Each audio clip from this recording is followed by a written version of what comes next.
Beneath the surface of the Red Sea, an ancient ocean world waits in silence. At first, the ocean appears peaceful, but the Red Sea has never been truly still. This is more than a reef.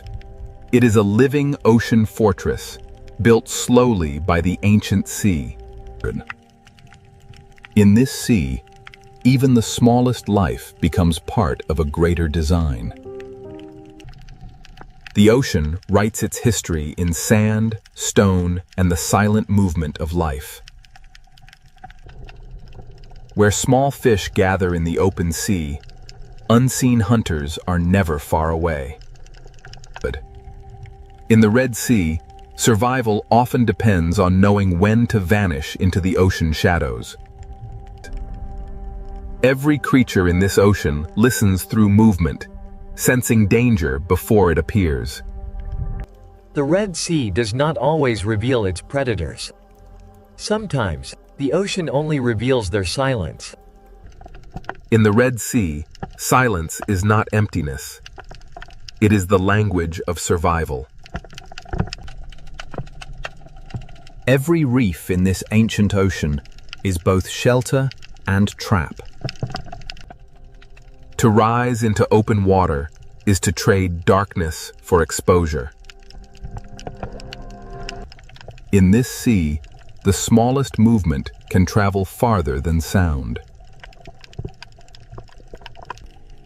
The ocean often reveals danger through those who fear it first. Before a hunter appears, the Red Sea often becomes strangely calm. Here, beauty is camouflage, and color can hide both fear and hunger. The ancient ocean is built from thousands of hiding places, and each one has a story. To follow the reef inward is to enter the older memory of the sea. And in the quiet heart of the Red Sea, the first silent hunters begin to wake. The Red Sea ocean does not rush its stories. It lets the darkness speak first. In this ancient sea, every shadow belongs to the reef, and every reef belongs to the hunt. Peace returns quickly in the ocean, but never completely. The Red Sea is a world of openings, shelters, edges, and unseen paths. Where the reef begins to fall, the rules of the sea begin to change. Even the sand of this ocean is alive with movement, warning, and escape. Some predators in the Red Sea do not chase.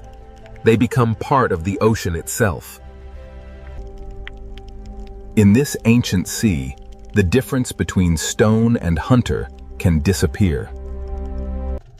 The ocean teaches every creature to read shape, shadow, and silence.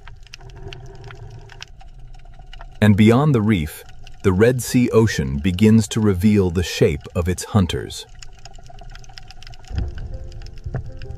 The Red Sea ocean gives only glimpses, never answers too soon. Out here, away from the reef, the ocean becomes a place of distance, patience, and hidden movement. A school survives because many eyes become one mind inside the sea. When the ocean suddenly opens around them, the warning has already begun. In the Red Sea, the first sign of a predator is often the silence it leaves behind. Every crack in this ocean wall can become a doorway for hunger. The ocean does not need noise to create fear.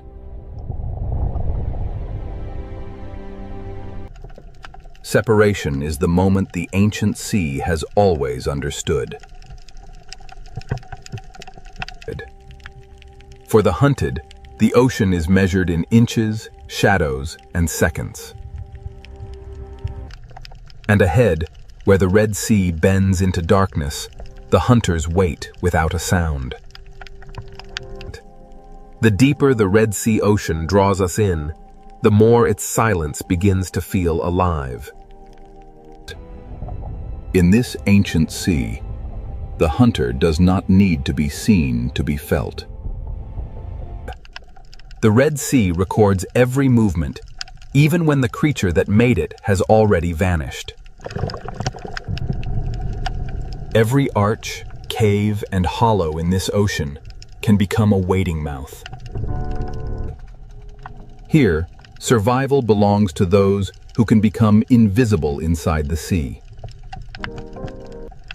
The Red Sea does not separate beauty from danger. It weaves them into the same silence. The hunted may escape one shadow, but the ocean is filled with many. This ancient ocean is not random. Every ledge, current, and shadow shapes the lives within it.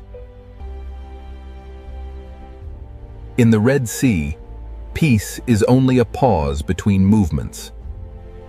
And now, beneath the beauty of this ancient sea, the silent predators of the Red Sea begin to emerge. Beneath the beauty of the Red Sea ocean, the hunters are already in position. Some predators in this ancient sea do not chase. They wait beautifully. In the Red Sea, danger can be graceful enough to be mistaken for beauty. Inside the reef, the Red Sea shelters hunters built for patience. The ancient ocean gives even its fiercest hunters a place to remain unseen. Every hollow in this sea may be empty, or it may be waiting.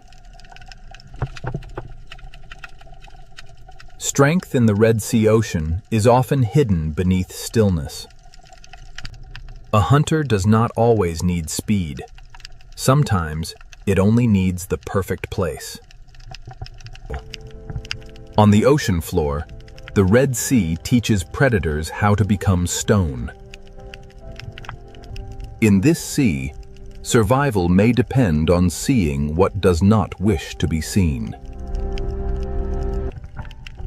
The Red Sea ocean has hunters that hide not in darkness, but beneath the sand. What looks like empty sand may rise and move with the patience of the sea itself. Beyond the Coral Kingdom, the Red Sea holds hunters made for open water. Here, the reef ends, and the open ocean begins to choose its victims. Some predators carry the authority of the ocean in their movement alone. The Red Sea ocean is divided between those who hide and those who patrol. Among the silent hunters of this sea, some survive by changing who they appear to be. In the Red Sea, camouflage is not only disguise, it is a language written across living skin. Even in the smallest openings of this ocean, power can wait in silence. The Coral Kingdom hides its hunters beneath color, texture, and time. The Red Sea ocean is not ruled by one hunter, but by many forms of patience. Some hunters wait at the edge of traffic, where the reef forces life to pass close. For small life in the Red Sea, every shortcut may pass through danger. The ancient sea rewards those who can wait longer than fear can last. In this ocean, shape can become a mask. The reef does not need cages. It builds its traps from current, shelter, and habit. The Red Sea hides power inside narrow spaces. In this ancient sea, the hunters do not need to gather. The reef gathers prey for them. The coral kingdom is beautiful because it is alive, and dangerous because everything alive must feed. To leave the reef is to enter another kind of silence. Some hunters are built for the moment when stillness breaks. In the ocean, fear travels faster than the hunter itself. The Red Sea turns beauty into a wall and patience into a weapon. Here, the line between animal and landscape becomes almost impossible to draw. Below the coral, the Red Sea holds a second world of tunnels and teeth. Not all hunters in this ocean hide in shadow. Some hide beneath light. The ancient sea is full of hunters too small to cast a shadow. In this ocean, intelligence can hide inside a changing shape. The Red Sea does not always show the hunter leaving. Sometimes, it simply closes around it. At the edge of the reef, silence becomes distance, and distance becomes threat.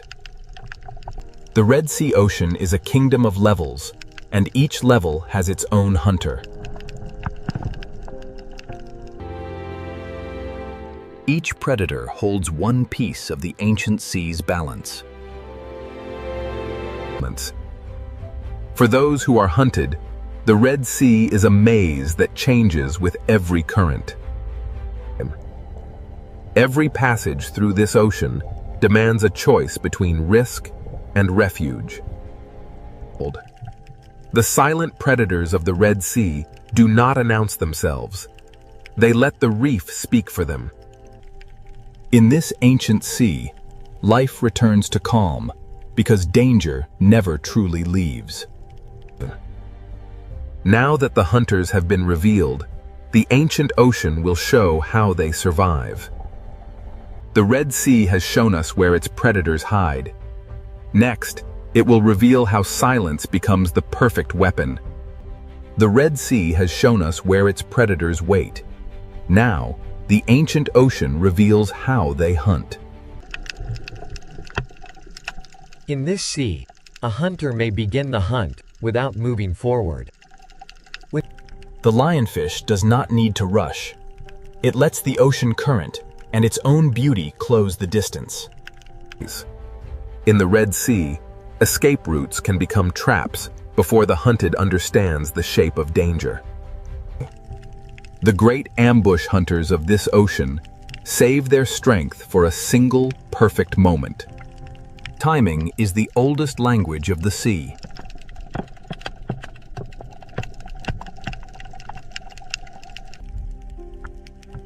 Some hunters in the Red Sea survive by becoming the place where they wait. In this ancient ocean, the most dangerous shape may be the one that seems to have no shape at all. The Red Sea turns ordinary pathways into hunting lines. The hunt begins long before movement. It begins with choosing where the sea will bring life next. In the coral kingdom, even a body shape can become camouflage. To vanish in the Red Sea, a predator does not always need darkness. Sometimes it only needs imitation.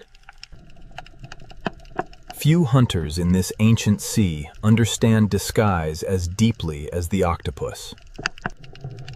Across its skin, the ocean writes a disguise that can change from one breath to the next. The Red Sea rewards hunters that can move without becoming a signal.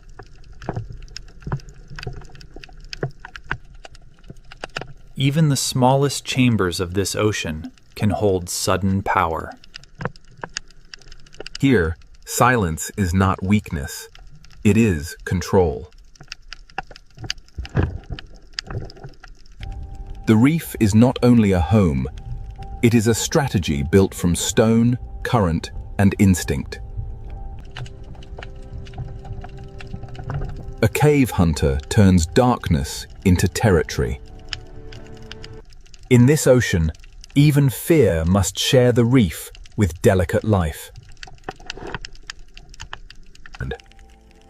For prey, the Red Sea is not a landscape. It is a sequence of decisions.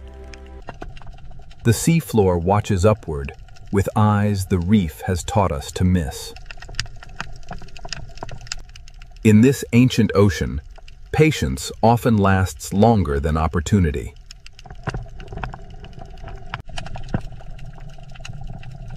Open water hunters use distance the way reef hunters use shadow. A predator can control a place without touching anything inside it. When stillness breaks, the ocean becomes a storm of decisions. The hunt does not end when the hunter disappears. It remains in the memory of movement. The Red Sea hides danger by making it look old. When everything moves except one thing, the ocean asks us to look again. Ambush in the Red Sea is not always sudden. Sometimes it is arranged slowly. The predator is only half the trap. The other half is the reef. In this ocean, one wrong path can bring the hunted into another hunter's patience. The Red Sea is full of moments where survival depends on stopping in time. Some hunters hide inside the reef. Others let the entire ocean announce their path. In the ancient sea, fear connects lives that never meet. The art of silence belongs not only to giants, but to the smallest hunters of the reef. The Red Sea does not rely on one kind of predator. It builds balance through many kinds of silence. Current brings food, and with food comes attention.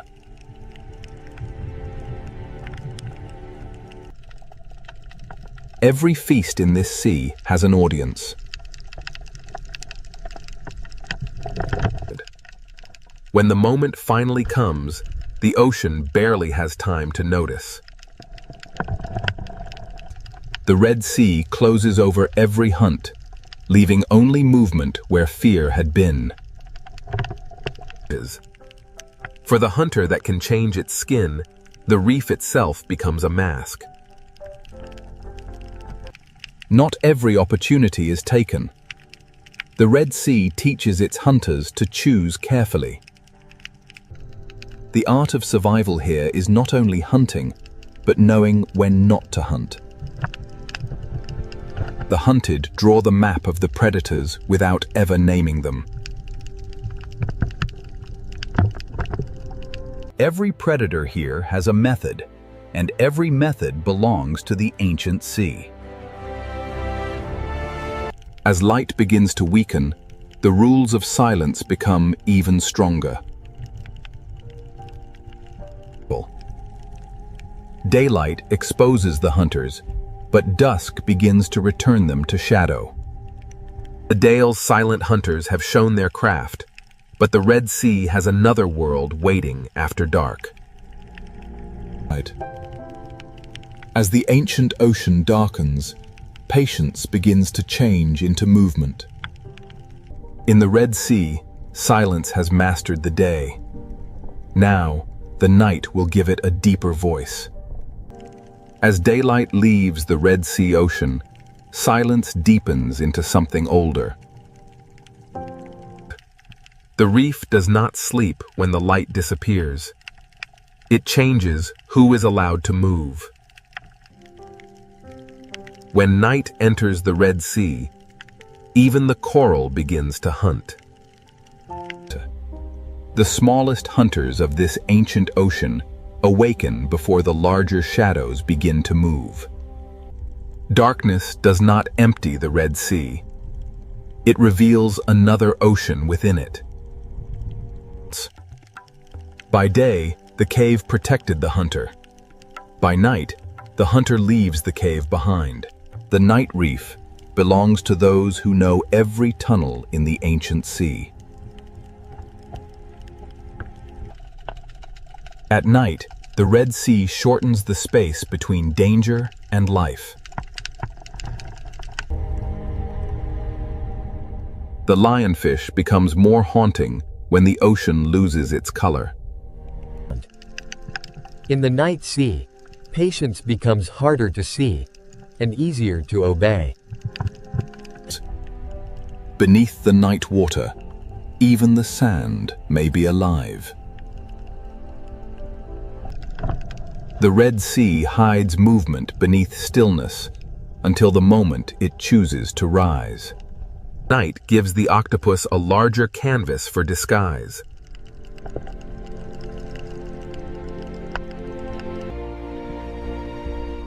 In this ancient sea, intelligence moves without footsteps. The best hunters of the night know that not every movement must become an attack. At night, the ocean hides the hunter until the hunted begins to move differently. The open sea grows wider in darkness, and the hunters of distance become harder to read. In daylight, distance can be measured. At night, distance becomes mystery. The night reef feeds in every direction, from the smallest tentacle to the largest shadow. Under darkness, the Red Sea becomes a universe of small hunters. Night does not silence the Red Sea. It changes the scale of its voices. A hunter built for tunnels becomes bolder when the sea itself turns dark. Below the coral, the Red Sea keeps secret roads for those who know how to follow darkness. Some hunters do not need to roam far. They let the night bring life toward them. At night, the reef becomes a map of angles, openings, and mistakes. The largest shadows of the Red Sea need only pass once to change the behavior of many. In the dark sea, a shadow can become a warning that lasts longer than the shadow itself. In the Red Sea night, living skin can become moving shadow. The night ocean belongs to those who can move without breaking the pattern. While some lives hide from the night, others begin their search. The night gives the lionfish a slower stage and darker wings. On the seafloor, the smallest journey can cross the path of intelligence. The ancient ocean teaches hunters that a missed chance can still be wisdom. Power in the night reef often waits behind the smallest door. The deeper we look into this sea, the more hunters the darkness reveals. The Red Sea at night is not the same ocean. It is the hidden half of the ancient world. In darkness, the sea often tells us what is near by showing what changes direction. At the edge of the night reef, the ancient sea becomes depth without end. Large hunters do not need to disturb the ocean. They move through it like memory. Every life here changes the life beside it. The night shows the Red Sea as a chain of hunger, movement, and balance. Nothing in this ancient ocean hunts alone. Every hunt belongs to something larger. The smallest drifting life can shape the path of the largest hunter. By night, the Red Sea reveals the hidden pattern that daylight disguises. Even before dawn arrives, the night sea begins to prepare for another change. The Red Sea does not change all at once. It trades one silence for another. The hunters of darkness do not vanish. They become part of the reef again. By morning, the Red Sea looks peaceful, but the night has left its mark in every movement. Night has shown us the hidden hunters of the Red Sea. Now, the ancient ocean will reveal how every life feeds the next. Every story of survival in the Red Sea ocean begins with something almost too small to see. The current does not simply move water. It carries the first meal of the reef. The coral that builds this ocean world also joins the endless act of feeding. From drifting life, the reef receives energy, and from that energy, movement begins. These small fish transform invisible life into motion, color, and opportunity. The food chain of the Red Sea is not a straight line. It is a web of feeding, cleaning, guarding, and escape. Even those that do not hunt reshape the ancient ocean with every bite. Nothing wasted in the Red Sea truly disappears. It descends into another life.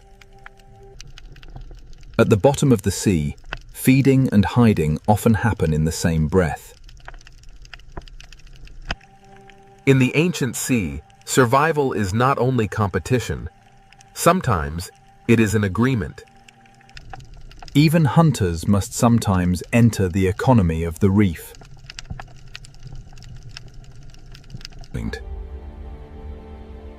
Where food gathers life, life gathers danger. The same current that feeds the small also guides them past the patient. The Red Sea turns feeding routes into hunting routes.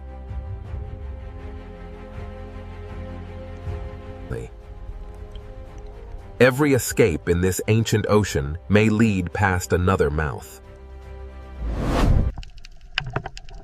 The hunter waits where the ocean teaches the prey to return.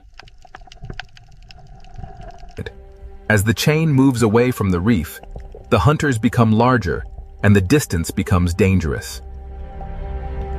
The presence of a predator can shape the sea before the predator acts.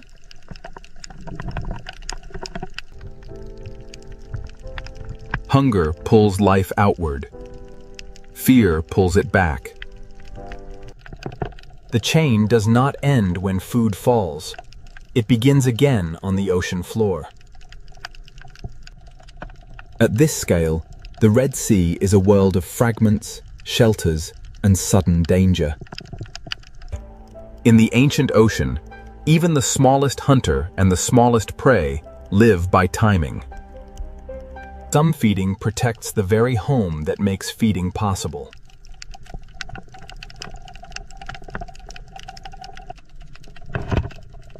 The reef feeds the grazers, and the grazers feed the watchers. The ancient sea builds roads for food, and predators learn those roads. The current is the invisible road of the food chain. From coral to cave, from sand to open water, the ancient sea connects every appetite. At the upper edge of the chain, power moves slowly through the ocean. A single shadow can reorganize an entire reef.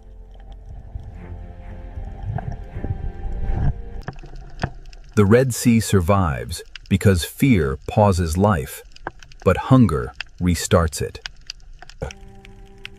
This is the architecture of hunger beneath the Red Sea. The ancient ocean does not separate beauty from hunger, or hunger from balance. In the Red Sea, endings often become places for new life to begin. Every hunter is also part of a larger pattern, and no creature stands outside the chain. The rules of the reef can change with a single body moving away. When one creature moves through the sea, others follow the changes it leaves behind. Opportunity in the ocean rarely belongs to only one life. The ancient reef is not a battlefield alone. It is a living arrangement. The hunted are not passive in this sea. Their movement helps shape the hunt. Survival is not only escaping the strike, it is learning the shape of pressure. Some lives move in bursts. Others keep the reef alive through constant work. The foundation of the ancient ocean is built from lives that pass unnoticed. The farther life moves from shelter, the more the ancient ocean tests it. The Red Sea is not ruled by hunger alone. It is held together by the balance hunger creates. The silent predators of the Red Sea are not outside the reef's balance. They are part of what keeps it alive. Now that the chain of life has been revealed, the Red Sea will show us why its silent hunters are guardians of an ancient marine world. Now, the Red Sea ocean shows us why its silent predators are not destroyers, but guardians of balance. To understand this ocean, we must see every life as part of one long rhythm. The smallest life in the Red Sea carries the strength of the largest hunters. The ancient sea begins with delicate mouths, reaching into the current. The reef gives them food, and the predators teach them movement. The lionfish waits in beauty, and through that waiting, the reef remains alert. Even the teeth of the Red Sea have a place inside the reef's fragile order. The great reef hunters preserve their strength, and the ocean learns their patience. Beneath the sand, the Red Sea keeps another layer of balance.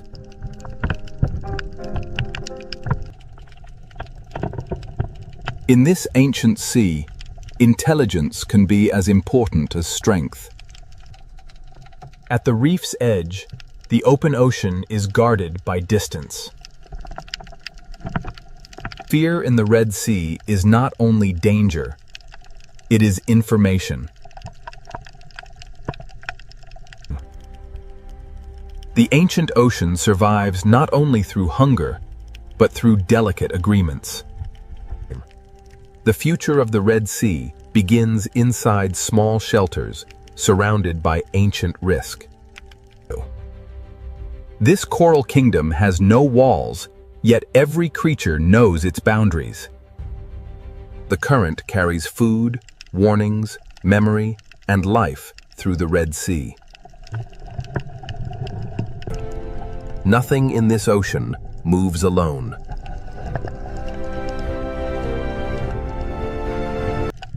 The Red Sea carries the memory of night into the daylight. Day and night trade the reef between them, but the ocean remains one. The reef is a monument built not by stone alone, but by life repeating itself. One coral tower can hold an entire history of hunger and shelter. The hunted are also teachers of the sea.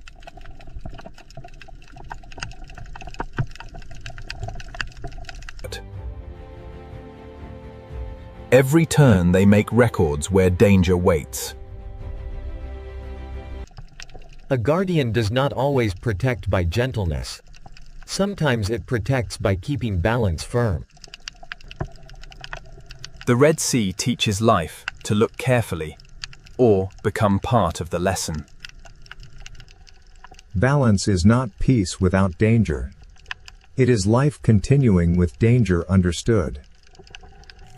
The ancient sea survives because nothing is allowed to remain unchanged for too long.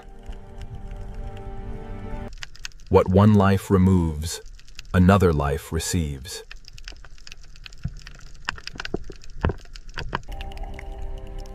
The ancient ocean survives not only through hunger, but through delicate agreements. The future of the Red Sea begins inside small shelters surrounded by ancient risk. This coral kingdom has no walls, yet every creature knows its boundaries. The current carries food, warnings, memory, and life through the Red Sea.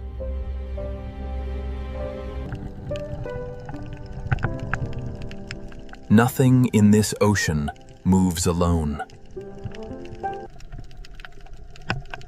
The Red Sea carries the memory of night into the daylight. Day and night trade the reef between them, but the ocean remains one. The reef is a monument built not by stone alone, but by life repeating itself. One coral tower can hold an entire history of hunger and shelter. The hunted are also teachers of the sea.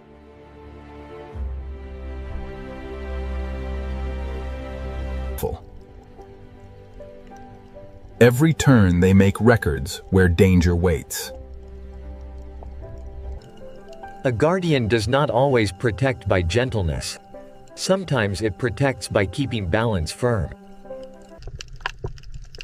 The Red Sea teaches life to look carefully, or become part of the lesson. Balance is not peace without danger. It is life continuing with danger understood. The ancient sea survives because nothing is allowed to remain unchanged for too long. What one life removes, another life receives. The guardians of the reef are not only the large hunters, they are also the tiny workers beneath them. The Red Sea is built in layers of dependence.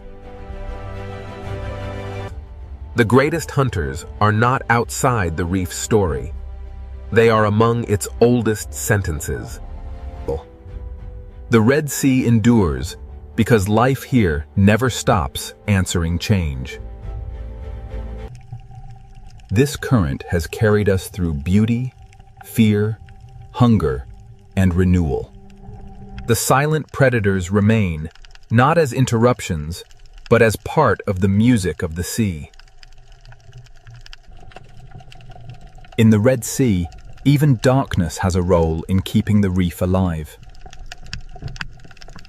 A school of fish is not only many lives, it is one answer to the ancient question of survival. Between shelter and open water, the Red Sea keeps its balance. The strength of this ocean begins in forms too delicate to command attention. To see the Red Sea clearly, we must see the small and the great together. After every night, every hunt, and every shadow, the reef returns to color. The silent hunters are always near, and because they are near, the reef stays awake. The ancient passages of the Red Sea are not empty corridors. They are memory carved into the sea. Every shape in this reef has been given meaning by life. The Red Sea is beautiful not because it is gentle, but because it is whole. Here, power is measured not only by the hunt, but by the space each life allows another. The greatest story of this ocean is not a single hunt. It is the fact that life continues. Beneath us, the ancient marine world keeps breathing in silence. What once appeared as danger now reveals itself as part of the ocean's design. Above the surface, the Red Sea seems quiet. Below it, an ancient world keeps its balance. The silent predators remain below, unseen by most, yet essential to everything that lives there. The Red Sea is not merely a place of beauty. It is a living memory of survival. And beneath this surface, the ancient reef continues, without witness, without applause, without rest. In the Red Sea, silence is not emptiness. It is the sound of balance. The silent predators of this ancient sea do not end the story. They keep it alive. This is the Red Sea, silent, ancient, beautiful, and forever alive beneath the ocean. These are the roaring 50s, and the waves here know no equal. This is the Drake Passage. In the Drake Passage, the swells are relentless. Every wave grows taller, an endless stretch of turbulent water driven by the storm, the Bayless. The Southern Ocean is a place of raw power, and the notorious Drake Passage rarely disappoints. Challenging all. Beyond the shelter of the Horn lies the open expanse of the Drake, a passage famed for its turbulent seas and isolating fog. Here, there is no shelter, no safe harbor, only the dark sea and the relentless fury of the wind and waves. The swell builds relentlessly, a living machine of water and wind, culminating in the chaotic fury of the Drake Passage. The ocean corridor between Cape Horn and Antarctica is enormous and exposed, with waves moving in several directions beneath the heavy clouds. The sea becomes a doorway into the deeper story of Cape Horn. Ahead lies the violent Drake Passage, ruled by southern winds and hidden currents. The tiny research vessel provides a stark reminder of humanity's place in this immense wilderness. The Drake Passage, leaving the faint shadow of Cape Horn behind, we enter the unforgiving waters of the Drake Passage, where the ocean swells dominate everything. The gray waves roll endlessly here, propelled by the fierce winds of the deep south, a raw and untamed wilderness of water. From this height, the ocean reveals itself as a moving corridor, vast to human eyes, yet narrow when measured by the planet's forces.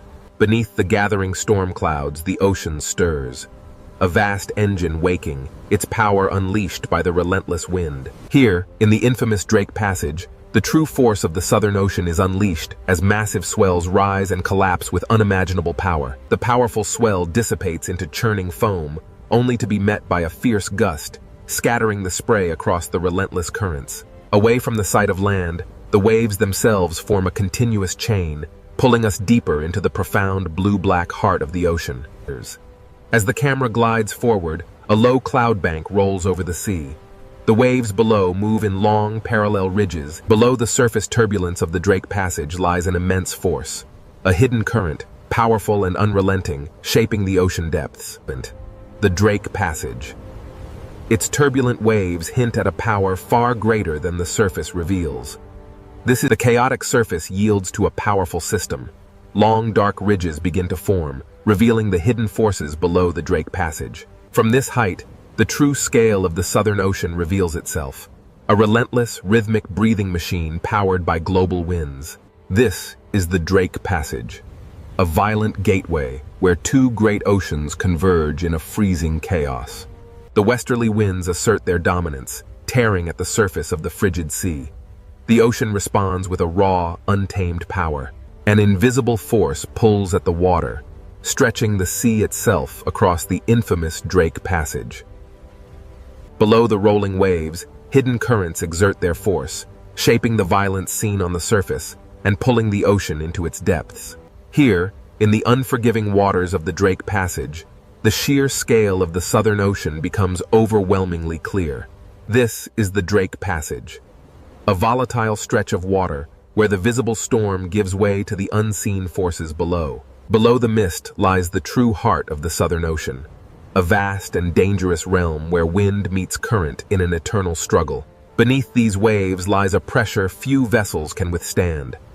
This is the Southern Ocean, and it demands respect. This is the Drake Passage, where the Atlantic and Pacific converge, creating towering waves and chaotic currents far below the surface. The sea no longer looks random. Every ridge and trough is connected to the wind, distance, and invisible currents flowing through the Drake Passage. Beneath the violent surface, a deeper engine moves, folding the dark water into itself. A powerful gust tears across the surface, transforming the ocean into streaks of silver-white motion. But this is the Drake Passage, where the sea itself rises like a dark wall, unleashing the raw energy stored within its depths as it breaks into foam. As the chaos of the impact subsides, the true scale of the Antarctic waters is revealed, stretching endlessly towards the ice. Here, where the continents end and the true ocean begins, the Drake Passage guards the gateway to the deep unknown. The Drake Passage holds secrets beneath its turbulent waves. Deep below the surface, a massive current flows. As we journey deeper into the Drake Passage, the true force of the wind and the hidden currents beneath the waves begins to reveal itself. The Drake Passage, a violent, restless sea where two oceans collide before the final approach to the ice. The Drake Passage, a place where every second changes the shape of the world. Descending into the trough reveals the true scale of the Southern Ocean's power, a chaotic gateway into forces unseen. The Drake Passage is endless and exposed. There is no island, no harbor, and no peaceful coastline to soften the ocean's violence. In the infamous Drake Passage, the wind is the undisputed master. It rips across the water, tearing spray from the waves and drudged. The Southern Ocean holds the memory of distant storms. These waves, growing heavier now, carry that immense. The unforgiving swells of the Drake Passage offer no mercy. Here, swallowed by the immense power of the Southern. And so the ship vanished beneath the swell. The ocean, timeless and untamed, simply closed over the space. This is the Drake Passage, a visual threshold between the world we know and the mysteries that lie beneath the ice. Legend. Behind the mist lies Cape Horn, the final sentinel of the land. Now, the violent expanse of the Southern Ocean tolerates no weakness. Here, the waves are the true masters, and the land merely a fragile witness to their power. Here, at the edge of Cape Horn, the Southern Ocean unleashes its full fury against the Black Rock, a violent prelude to the infamous Drake Passage. For countless millennia, the cliffs of Cape Horn have endured the ocean's endless assault, a testament to the raw, untamed power of the sea. This coastline offers no refuge. It is the final stone edge before the exposed, endless ocean swallows the horizon. As the cliffs of Cape Horn recede, the true scale of the Drake Passage begins to emerge. As the shelter of Cape Horn recedes, the true nature of the Southern Ocean reveals itself. Here, the swells run unimpeded toward Antarctica. Beyond the cliffs of Cape Horn, the ocean asserts its dominance. The small vessel is dwarfed by the immense. As the cliffs of Cape Horn vanished into the churning wake, the vessel pushed into a sea that grew darker, wider, and less forgiving with every passing moment. Here, in the unforgiving Drake Passage, the ocean demonstrates its power, quickly erasing the fleeting presence of the ship's passage. We leave the shelter of Cape Horn now, entering the infamous Drake Passage. Ahead lies the raw power of the Southern Ocean, Cape Horn, the very edge of the world's navigable waters. Beyond this churning chaos lies the frozen expanse of Antarctica, and the coastline stands as a warning. Every wave impact reminds us that even the land itself is shaped by the ocean's relentless force. The coastline ends here, swallowed by the mist. Southward, the ocean stretches like an open gate into unimaginable violence. This is Cape Horn, the gateway to the vast, untamed waters of the Drake Passage.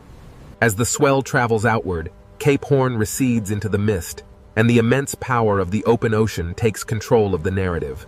Here, between the continents, the wind blows unimpeded, driving the largest waves on Earth across the notorious passage. The wave crests move in long, organized rows, driven by an unseen force. What feels wide to us is... As the final coastline disappears, the sea becomes a complete world. A realm with no shelter, no returners. The last sight of land recedes into the mist, and the sea becomes more than water. It is a boundary, both physical. As the waves subsided, Cape Horn vanished. We were now truly exposed to the raw power of the Drake Passage. Now, with no continent or island left to break the force of the wind, the sea grows rougher. The waves rise unchecked across the open ocean. Here, in the Drake Passage, the sea is an exposed arena. Wind, water, and distance combine into a larger, relentless force. We push farther now from Cape Horn, drawn closer to the violent heart of the Drake Passage. Here, Here, at the edge of the world, the Southern Ocean shows its true power. The small research vessel is merely a toy in the hands of the Drake Passage. The sea cares little for the machines of man. It rolls on, indifferent to our passage, reminding us that this crossing belongs to the water. The sea erases scale, direction, and certainty. The vessel is but a fleeting moment in the ocean's eternal power. As the land disappears, the sheer emptiness of the Drake Passage becomes apparent. Nothing but water, wind, and the humbling scale of the open ocean. Below the waves, the water turns to an impenetrable black. Here, in the heart of the passage, the horizon vanishes completely. The true scale of this desolate ocean world remains hidden, obscured by the endless fog and the relentless churning of the waves. Watch closely as the waves lift in sequence. This is how energy truly moves across the vast, open ocean, uninterrupted. As the spray clears, the immense breadth of the Drake Passage is revealed. A world swallowed by the sea. Standing here, you understand the true meaning of isolation. The sea is absolute, and we are merely guests in its domain. As the land disappears behind the mist, we turn south. Now, there is only the sea, and the realization that we are truly alone.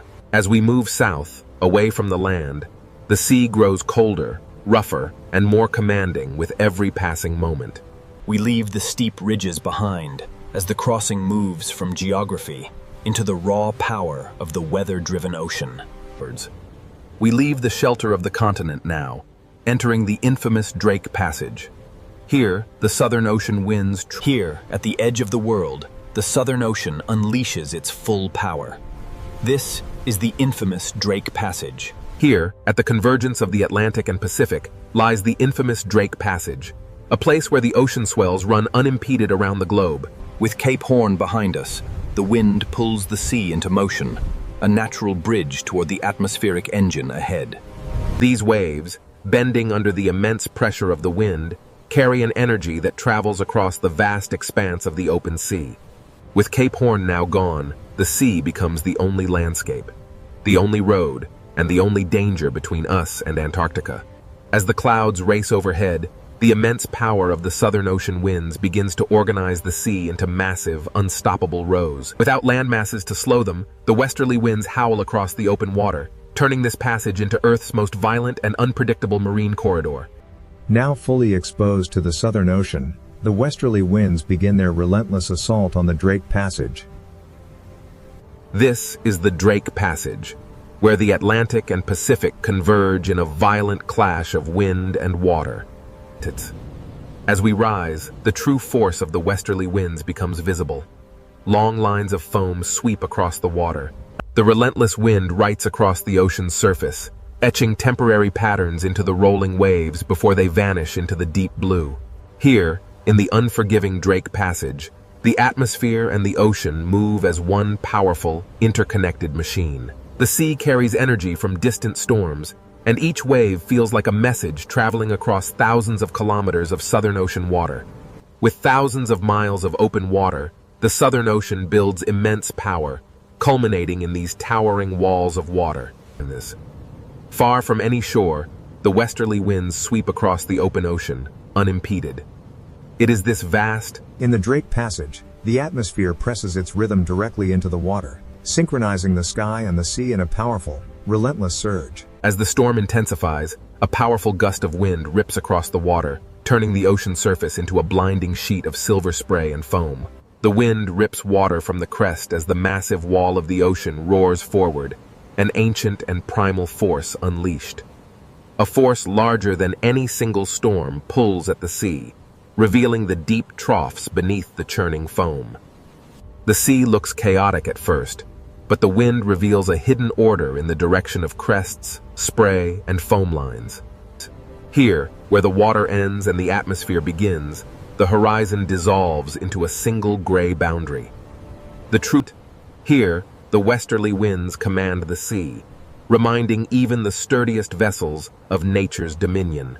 The ship departs, and the relentless wind-driven spray sweeps across the surface, allowing the sea to reclaim its untouched, powerful... The Drake Passage is infamous for its massive seas. Driven by the relentless westerly winds, these waves form endless ridges of raw, moving energy. Driven by the relentless circumpolar winds, the ocean surface is pulled eastward, a massive conveyor of energy linking these waves to the icy continent beyond.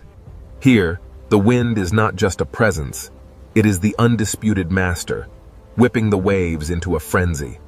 Navigating the Drake Passage means facing some of the most treacherous waters on Earth, where waves emerge suddenly from the gray mist.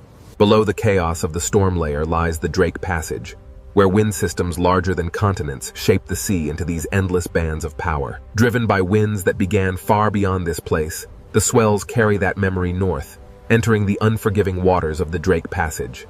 As the storm intensifies, these colossal swells become mountains of water, revealing the true depth and fury of the Southern Ocean. The Drake Passage is known for its treacherous waters. Here, multiple wave directions collide, creating an unstable, churning sea. Here in the Southern Ocean, the sea appears violent.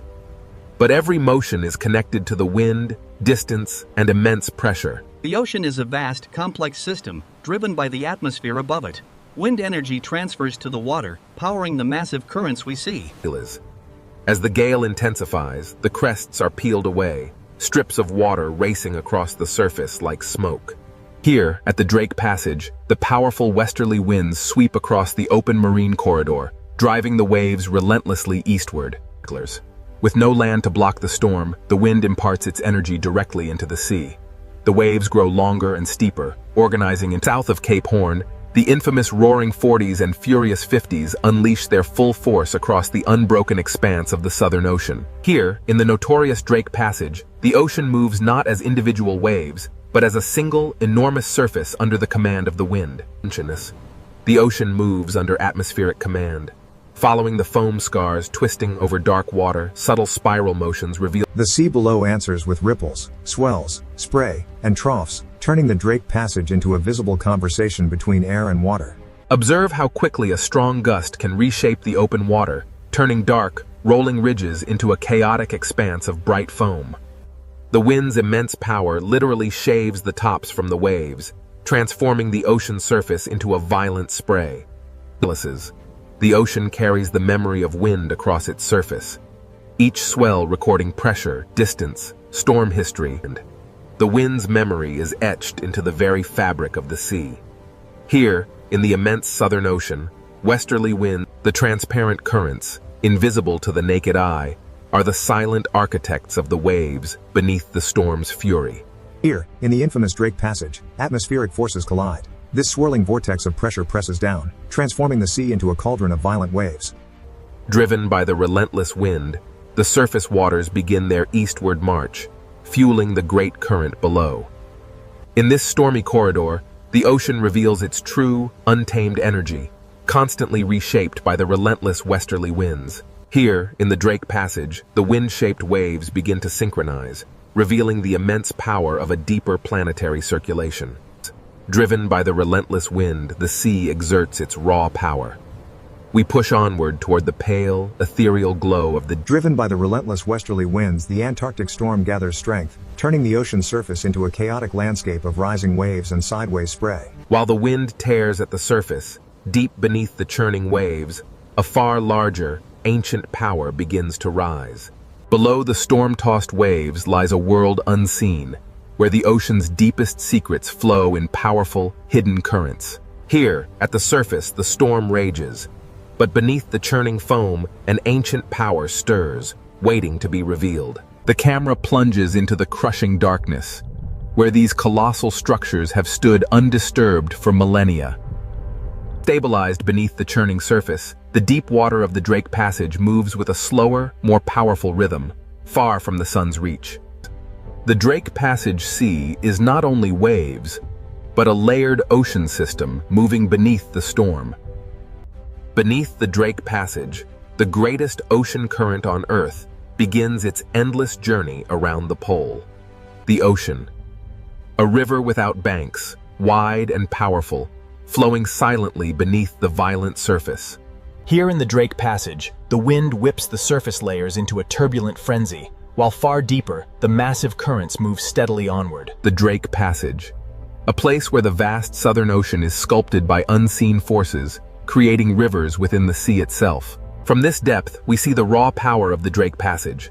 The wind-driven waves connect directly to the massive Antarctic circumpolar current flowing beneath. Here in the Drake Passage, different current layers slide past one another, carrying an immense, hidden force through the ocean depths. The Antarctic circumpolar current is not a single smooth line, but a living field of motion, creating massive underwater eddies that shape the global climate. The Drake Passage reveals the ocean's hidden architecture. As the eddy stretches, the water organizes itself into powerful moving zones. While the surface rages in chaos, down here, the deep, continuous circulation moves with undisturbed power. Stretching across the Drake Passage, these immense current ribbons are the ocean's invisible highways, moving heat, salt, and nutrients on a planetary scale. Here, in the violent waters of the Drake Passage, invisible highways carry the foundation of marine life. Following the current deeper, the light begins to fade. Below the surface storm, the Antarctic circumpolar current reveals itself as a vast... Here, in the tumultuous waters of the Drake Passage, the ocean is a single vertical world. From the deepest currents to the wind-whipped surface, everything moves together. The Drake Passage connects the Atlantic and Pacific, funneling an unimaginable volume of water, creating the most powerful current on Earth. Squeezing between South America and Antarctica, the Drake Passage acts as a narrow gate, funneling the immense power of the planetary current. As the current accelerates through this narrow passage, the water particles stream faster, compressed by the geography, yet the visible space remains vast. But as the current accelerates, following the deep shadowed slope far below, the immense pressure begins to bend the flow, disturbing the smooth ocean layers. In the open water column, the true scale of the Antarctic circumpolar current is revealed. Layers of cold water move past each other. As the camera moves through this seafront, we see how the current acts as a soft, invisible wall, connecting and separating ocean worlds. Here, in the tumultuous Drake Passage, the wind-driven waves on the surface are inextricably linked to the deep, powers. The camera descends deeper now, revealing the hidden circulation of the ocean. These vast currents move relentlessly from west to east. Here, in the depths of the Drake Passage, layers of water slide past one another, carrying an immense, unseen force. Changes. What begins as a localized eddy soon stretches into a powerful current front. Here, in the Drake Passage, the sea organizes and the ocean reveals two distinct realities. Above, chaos reigns in the storm-tossed waves. But these immense current ribbons pass through the Drake Passage like invisible highways, moving water, heat, salt, and nutrients across the Southern Ocean. Flowing through the Drake Passage, these invisible highways carry the very foundation of marine life across the violent sea. As we descend deeper, the surface storm fades, revealing the true power of the Antarctic circumpolar current. A vast, silent force moving through the... Here in the Drake Passage, the ocean is a vertical world. From the deep currents to the surface winds, everything moves together. Every second, a volume of water riven by the Drake Passage dwarfs all the rivers on Earth combined, a silent, powerful force shaping the globe. An immense volume of water is squeezed through this narrow gate, a planetary current accelerating through the Drake Passage with unimaginable force. This is the planetary current gate, a massive convergence of water. Plunging beneath the waves, the current accelerates through the passage, compressed by the geography of the deep. Driven by forces unseen, the current accelerates, bending as it encounters the abyssal slope far below, disturbing the tranquil layers of the deep ocean. Here, the powerful flow of the sea curves and folds, influenced by the shadowed architecture of the ocean floor, revealing the next chapter of this deep journey. The Antarctic circumpolar current feels endless. It is constantly carrying the planet's water around the frozen south. The seafront acts as an invisible wall, a dynamic boundary where different worlds converge, yet remain forever distinct in the vast ocean currents. Within the turbulent waters of the Drake Passage, powerful currents gather tiny particles, concentrating the life-supporting materials that feed this vast marine ecosystem. Though the storm flickers violently above, casting shadows and light, the deep current below continues its calm, unstoppable persistence. These powerful currents, stretching beyond the frame, make this passage feel like the throat of a vast global circulation system. Even here, in the cold depths of the Drake Passage, the violent sea creates highways of current, transporting the foundation of all marine life. Following the current into a darker zone, the ocean pressure grows heavier. The Antarctic circumpolar current is a vast, silent force beneath the surface storm. Emerging from the crushing darkness of the pressure zone, the Drake Passage reveals its vertical nature. Here, the deep currents merge with the distant pull of surface winds. Every second, an unimaginable volume of water surges through the Drake Passage, connecting the great oceans. Here, between South America and Antarctica, the Drake Passage acts as a narrow gate for the immense planetary current.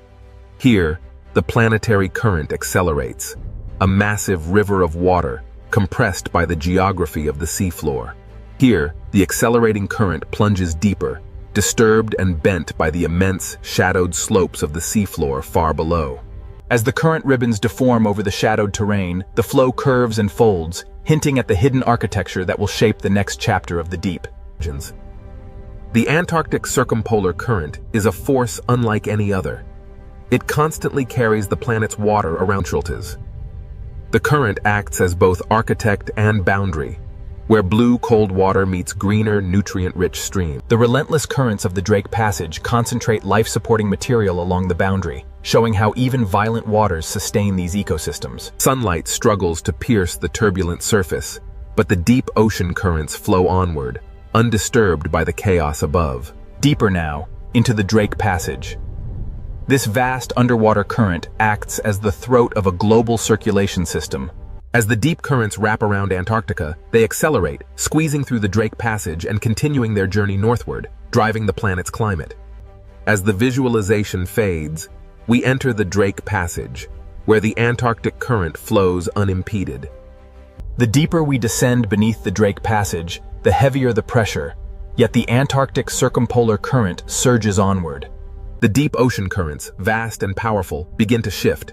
They twist around unseen terrain, foreshadowing the hidden ridges and basins far below. The deep ocean is never still. Here, the currents bend and twist, forming powerful vortices that shape the underwater landscape. The sea appears simultaneously chaotic and organized as the eddies stretch and break apart. Eventually, the steady eastward. As we ascend, the true complexity of the Drake Passage reveals itself. Beneath the raging storm, the deeper currents flow. Here, between the surface turbulence and the deeper currents, lies the true nature of the Drake Passage, a powerful gateway in the world ocean. Here, the ocean is a moving archive, a vast repository of temperature, salt, carbon and energy flowing around the Antarctic continent. Here, in the depths of the Drake Passage, the strongest forces move silently, an immense current carrying particles through the dark water. While the storm rages on the surface far above, the Antarctic circumpolar current holds its steady, immense path through the dark ocean depths. Below the waves, the silent power of the depths. The immense currents of the Drake Passage begin to reveal the contours of the hidden seafloor far below. Even here, in the crushing dark of the deep ocean, hidden mountains rise, steering the powerful flow of planetary water. The ocean floor is far from empty. It is architectural, a realm of hidden walls beneath the violent surface.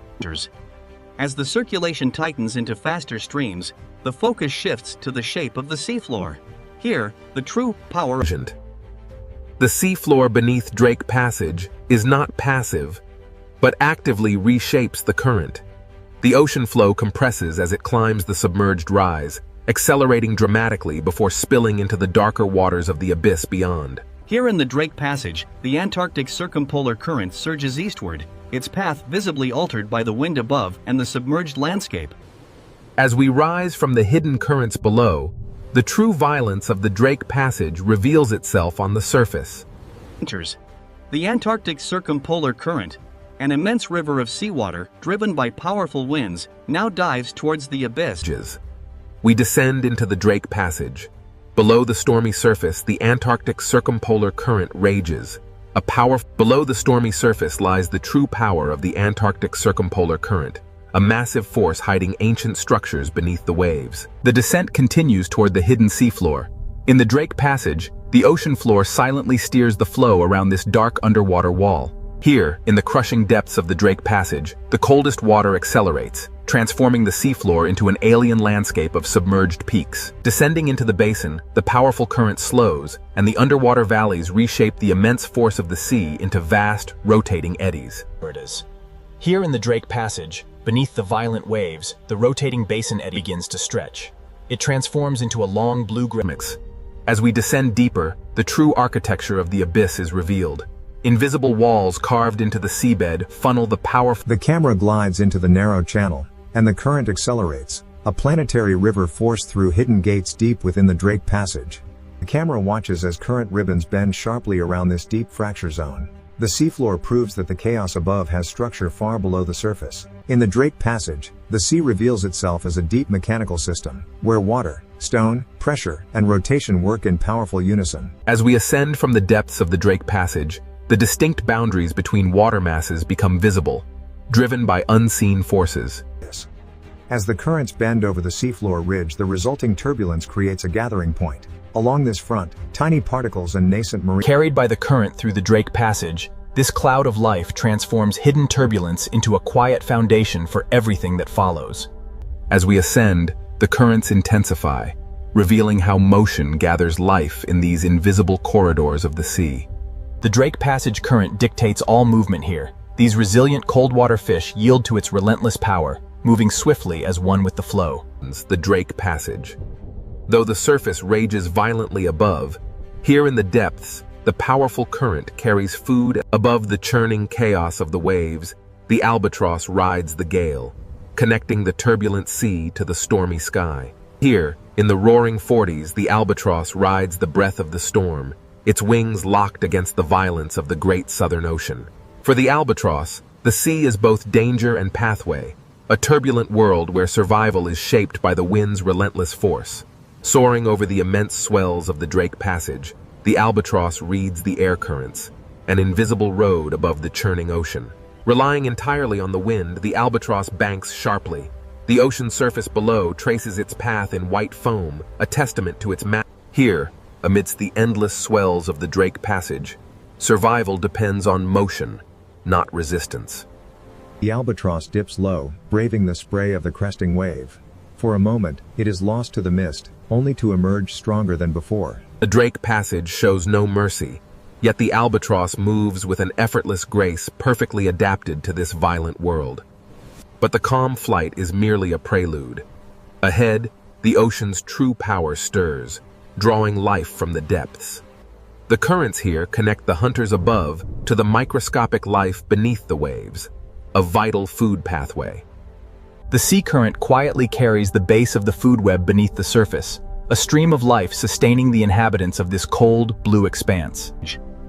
The strong currents bend over the distant seafloor ridge, pulling particles into long glowing trails, illustrating the profound. The sea behaves like wind over mountains, but here the mountains are hidden beneath the Drake Passage water. What begins as unseen turbulence far below culminates here, in the violent chaos of the surface storm. This is the Drake Passage, a place of immense power. The cold currents dominate, but deep beneath the swells, life persists. In the unforgiving waters of the Drake Passage, even the largest leviathan is quickly swallowed by the storm. As the whale disappears into the depths, the surface turbulence slowly yields to the relentless forces of wind and current. The Drake Passage is violent, yet undeniably alive. A testament to the raw power of the Southern Ocean. Where the currents collide, a hidden bounty is brought to the surface. These upwellings drive the ocean's most vibrant ecosystems. Beneath the storm front, the Drake Passage current begins its powerful flow. Stirring the sediment along the seafloor, it carries a plume. Deep within the blue abyss, powerful currents stir the seabed. This turbulence, seemingly chaotic, unlocks a cascade of biological. In the Drake Passage, powerful currents churn the depths, carrying nutrients from the seafloor to the surface, fueling a vast biological opportunity. Beneath the waves, immense forces are unleashed. These deep currents carry vital energy upward, towards the turbulent surface. Above the heavy swell, the camera emerges into the cold wind. Here, the albatross reads the invisible shape. In the heart of the Southern Ocean, the albatross harnesses the storm's energy, transforming this battlefield into a living environment. The Drake Passage. A place where life survives not by conquering the ocean, but by moving with its immense forces. The same powerful forces that shape the life within these waters will soon carry the immense icebergs of Antarctica north, altering everything in their path. Here, in the tumultuous waters of the Drake Passage, the powerful currents signal a dramatic shift towards the icy frontiers of the south. Types. But through the churning mist and violent swells, something emerges on the horizon, a shape unlike water or cloud. Signals. As the great ice sheets meet the warming ocean, they release ancient bubbles of air, trapped for millennia. The camera follows the faint freshwater ribbons as they mix into the darker seawater. Here, the ocean layers bend. From the silent depths, we rise through the mixing waters to witness the ocean's raw power as it sculpts the ancient ice. The Drake Passage, a crucible of storms, now carries these fragments of Antarctica out into the wider world, a journey fueled by the powerful Southern Ocean currents. Driven by the relentless power of the waves, these fragments begin their journey, evidence of the ocean's transformative force on the ancient ice. Here, at the edge of the world, massive icebergs begin their long, arduous journey north, battling the ferocious power of the Southern Ocean. Here, the raw power of the polar sea is unleashed, a dramatic display of nature's relentless force against the ancient ice. Turning seaward, the icebergs recede into the mist. This is where the frozen realm meets the turbulent, living waters. In the relentless churn of the Southern Ocean, even the most colossal ice formations are fleeting. The water is eternal. Beyond the frozen gateway lies the Weddell Sea, an unbroken expanse, stretching toward the Antarctic Peninsula. Here, in the Drake Passage, the relentless Antarctic circumpolar current pulls the ice fragments eastward, a hidden force beneath the waves. Here, beneath the surface, the sea moves both ice and water through the same planetary pathway. Here, the ancient ice surrenders its form. The cold freshwater descends, a memory merging with the deep, shaping the currents of tomorrow. This is where temperature, salt, and ice converge. A visible climate space formed by the meeting of distinct ocean currents and freshwater plumes. Driven by powerful winds, the Antarctic circumpolar current relentlessly circles the frozen continent, accelerating as it is forced through the gauntlet of the Drake Passage. The abstract visualizations give way to the raw power of the ocean. Here, where warm and cold waters collide. The storm rages, yet life persists even here. And amidst the chaos, this small buoy measures the ocean's violent power. Monitoring the relentless movement of the Drake Passage, this silent sentinel measures the vital statistics: temperature, salinity, current, and pressure. While the surface rages, the true symphony of the deep remains hidden. Here, science listens passively to the ocean's uncontrolled voice as the instrument recedes, the true observatory reveals itself. The Drake Passage carries secrets through its layers. The data reveals a stark reality. Deep currents are accelerating, linking the silent depths to the increasing violence of the sea. Here, beneath the waves, we witness the raw power of the Drake Passage, a crucible where atmosphere, ocean, and ice collide. As the atmosphere meets the ocean and the ice, the relentless waves continue to carve its base, slowly reshaping this fragment of the frozen continent. A powerful yet subtle shift. The meltwater drips from the ancient blue ice, joining the vast global circulation. As the wind strengthens, the sea becomes a violent force. Waves crash against the ice, a stark reminder of the raw. From this sweeping view, the immense power of the ocean currents becomes clear, relentlessly moving ice, heat, and vital elements through the Drake Passage. Every visible wave belongs to a larger circulation pattern moving far beyond the Drake Passage. Down here, beneath the churn of the surface, the ocean currents move silently, carrying with them the clearest signals of our changing climate. The Drake Passage, where the immense physical power of the ocean converges with life, signaling profound planetary change. Rising from the depths, we witness the relentless power of the current. The ocean carries this fragment of ancient ice. Even the ice, once part of a towering glacier, now drifts aimlessly in the vast, cold expanse. The albatross navigates the Drake Passage, a crucible where wind, ice, and sea converge in this untamed ocean. This is the Drake Passage, a place where the immense power of the ocean dwarfs even the largest mountains of ice, reminding us of nature's overwhelming scale. As the storm finally relents, the ocean begins its slow, rhythmic breathing once more. Here, in the Drake Passage, the Earth's motion is laid bare. The storm may soften, but the camera descends toward the restless sea. Here, the ocean remains ancient and unfinished, a corridor for the relentless currents of wind. The journey south reveals the immense power of the Antarctic, a vast reservoir of ice and cold water influencing every ocean on Earth. Turning north from the Antarctic glow, we enter the Drake Passage, a place defined by the immense scale of the pure ocean and the raw power of the wind. The journey north reveals the true scale of the oceanic realm, where every force, from the deep currents to the high winds, the Southern Ocean is a place of raw power, beautiful in its terror, indifferent to those who cross its path. Here, the waves roll endlessly into the mist, carrying the memory of the wind, the hidden currents, and the cold breath of Antarctica. Here, in the dark sea, the last iceberg drifts slowly, the memory of Antarctica carried on it. This is the Drake Passage, a place where the true power of the ocean is felt. No map between Cape Horn and the frozen continent, the Drake Passage reveals its true power, an untamable force where sky and sea merge. The Drake Passage, a fitting end to our journey, reminding us that this world remains wild, powerful, and utterly beyond our control. From above, the Pacific Ocean looks peaceful, endless, and almost motionless. But beneath this beautiful ocean surface, the planet is not still.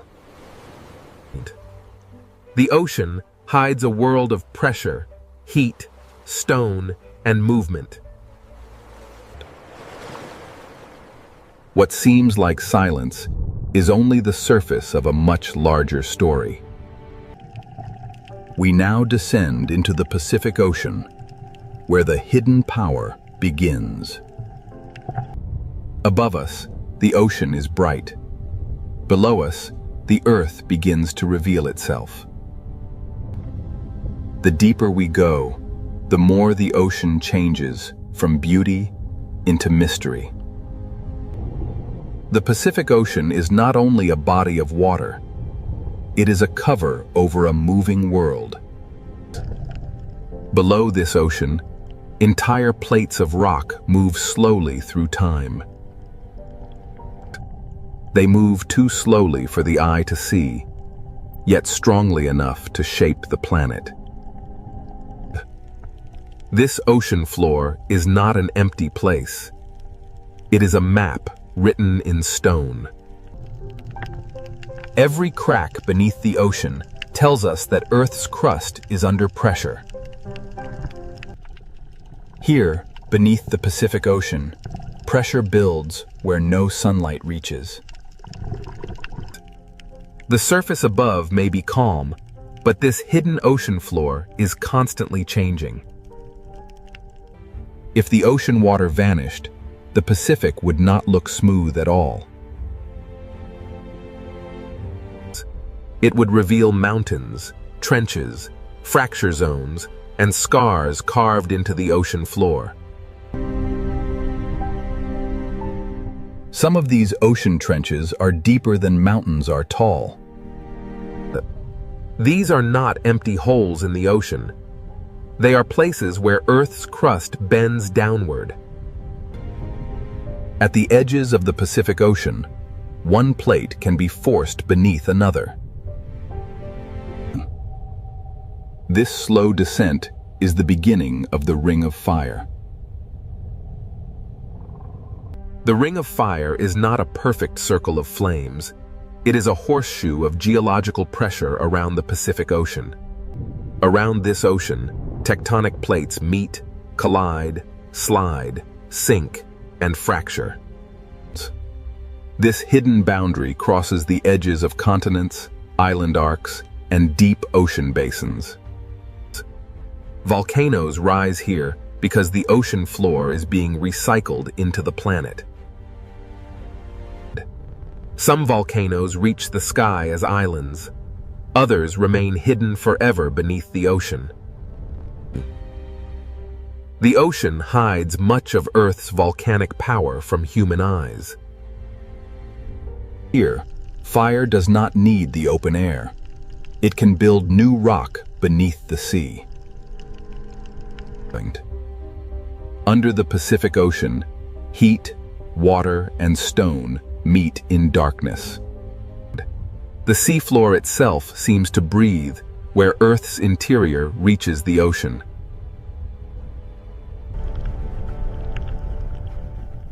These hidden vents show that the ocean floor is not dead rock. Even in darkness, the ocean can turn heat into life.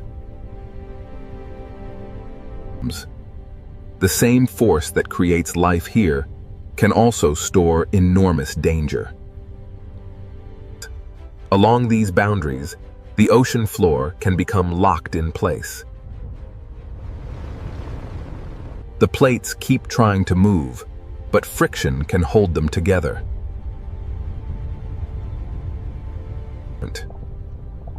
Stress can gather beneath the ocean for decades, or even centuries. The quiet years are not proof that nothing is happening.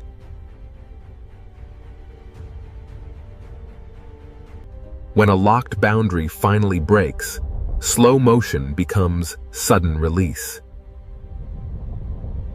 This is how the hidden ocean floor can become the source of a powerful earthquake. If the movement is strong and shallow beneath the ocean, the water above can be displaced. A tsunami does not begin as a wall of water. It begins when the seafloor moves. In deep ocean water, this energy may pass almost unseen. The Pacific Ocean can look peaceful while a force is already crossing it. This is the danger of the hidden ocean floor. What happens below can travel far beyond the source. The Ring of Fire connects trenches, volcanoes, earthquakes, and ocean waves into one vast system. And it is not a single doomsday switch. It is a long chain of active tectonic edges. The scale is difficult to imagine because the ocean hides almost everything. From below, the Pacific Ocean feels like a lid over a restless planet. The world above sees waves. The world below holds the engine.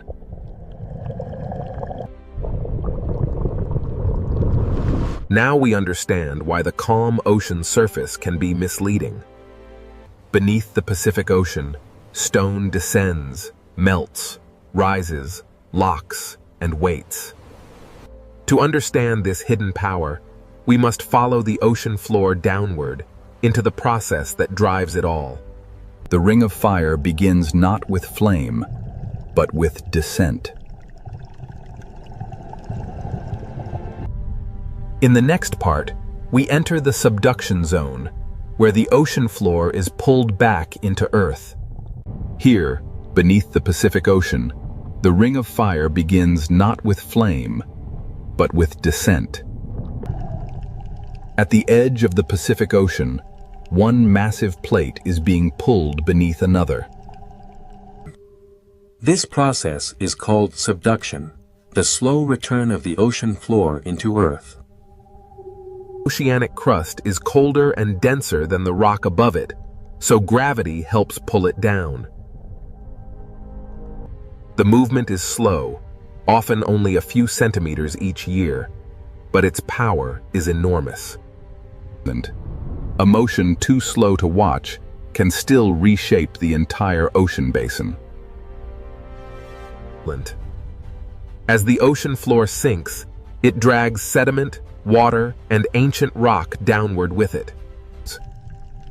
Water trapped inside minerals begins a journey deep beneath the Pacific Ocean. As the slab sinks, pressure rises, temperature increases, and the hidden chemistry begins to change. The ocean floor does not simply disappear. It transforms the world around it. Water released from the descending ocean plate lowers the melting point of surrounding rock. This is where magma begins, not from random fire, but from pressure, water, and heat. Above the sinking slab, the deep earth starts to melt. The magma rises because it is hotter and lighter than the rock around it. Over time, these rising paths can feed volcanoes beneath the Pacific Ocean. This is why the Ring of Fire is lined with volcanoes. The fire begins deep below, but the ocean hides its first signs. Some magma builds new seafloor without ever touching the sky. When lava meets cold ocean water, it cools quickly and hardens into new stone. The Pacific Ocean floor is not only being destroyed at trenches, it is also being created by volcanic heat. Subduction destroys old crust, but it also gives birth to volcanic arcs and new terrain. This hidden engine creates seamounts, volcanic islands, and entire underwater mountain chains.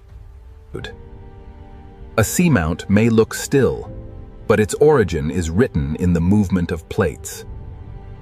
Where heat escapes into the ocean, the seafloor begins to breathe.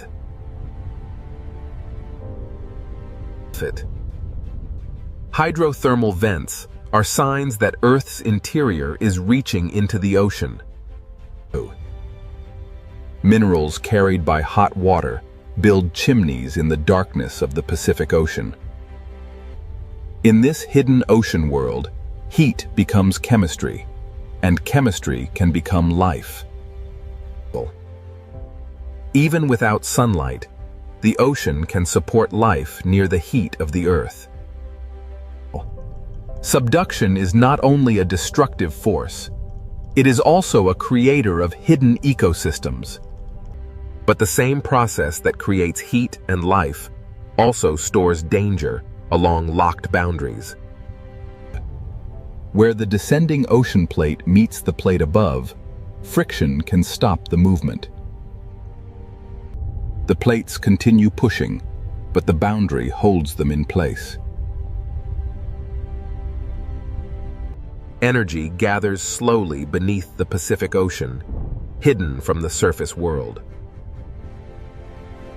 For decades or centuries, the ocean above may look completely calm. The quiet years are part of the earthquake cycle, not proof that nothing is happening. Every locked section is a place where slow motion can become sudden release. When the boundary finally breaks, stored energy can move the ocean floor in seconds. This is the link between subduction and the largest earthquakes on Earth. The same boundary that creates magma can also lock enough energy to shake entire regions. The subduction connects the deepest trench, the hidden magma, the volcano, and the earthquake. It is not fire first. It is motion first. The fire comes later. And when that fire reaches the ocean floor, a new hidden volcanic world begins. Many of the Pacific Ocean's most active volcanoes never touch the sky. They erupt in darkness, under pressure, surrounded by cold seawater. This is where subduction reveals its most dramatic face beneath the ocean. The sinking ocean plate below has awakened fire above. The Pacific Ocean floor is being destroyed, melted, lifted, and rebuilt at the same time. Here, the hidden engine of the Ring of Fire becomes visible. Subduction explains why the Pacific Ocean holds trenches, volcanoes, earthquakes, and tsunami danger in one system. Now that we have followed the ocean floor downward, we can follow the fire upward. In the next part, we enter the world of submarine volcanoes, where fire does not need the sky. Beneath the Pacific Ocean, the planet is not only sinking, it is beginning to burn. Beneath the Pacific Ocean, fire does not need the sky to begin. Here, the Ring of Fire reveals itself in darkness, pressure, and silence. Most people imagine volcanoes reaching into the air, but many are hidden beneath the ocean. This volcano has no ash cloud, no mountain skyline, and no watching crowd. Its power is hidden below the sea, where sunlight never reaches. Under pressure, even a quiet ocean floor can become a volcanic landscape. Magma rises through fractures, searching for a path into the ocean. When lava enters the Pacific Ocean, fire and water meet in an instant.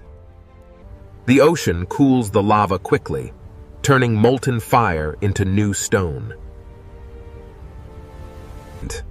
These rounded forms are pillow lava, one of the signatures of underwater eruption. The ocean floor is being built one cooled layer at a time. A submarine volcano is not only a place of destruction, it is a factory of new terrain. Every slope records older eruptions beneath the ocean, layered in darkness over time. Some eruptions build slowly, while others reshape the ocean floor in sudden bursts. Not every eruption is glowing lava. Sometimes the ocean floor exhales heat through mineral smoke. With hydrothermal vents form where seawater enters cracks, heats below, and rises again, loaded with minerals. In the deep ocean, minerals can build towers where heat escapes from the earth. These chimneys are monuments to the hidden connection between the ocean and Earth's interior.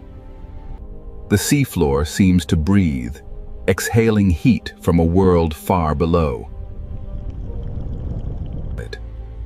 Around these vents, the ocean becomes a place of chemistry instead of sunlight. Even here, in darkness, life finds a way to gather around heat. These organisms do not depend on sunlight. They depend on chemical energy rising from the ocean floor. Microbes turn minerals into energy, and that energy supports an entire community. The same heat that can destroy also creates a place where life can survive. This is the great contrast of the Ring of Fire beneath the ocean. It buries old crust, builds new ground, and changes the shape of the seafloor. A volcano beneath the ocean can grow silently for centuries. Layer by layer, eruption by eruption, it becomes part of the underwater landscape. Underwater volcanoes are difficult to see, but their signs are written in heat, bubbles, and stone. An eruption beneath the ocean may leave only chemical changes, floating pumice, and evidence on the seabed. But the ocean hides the drama, but it cannot erase the record.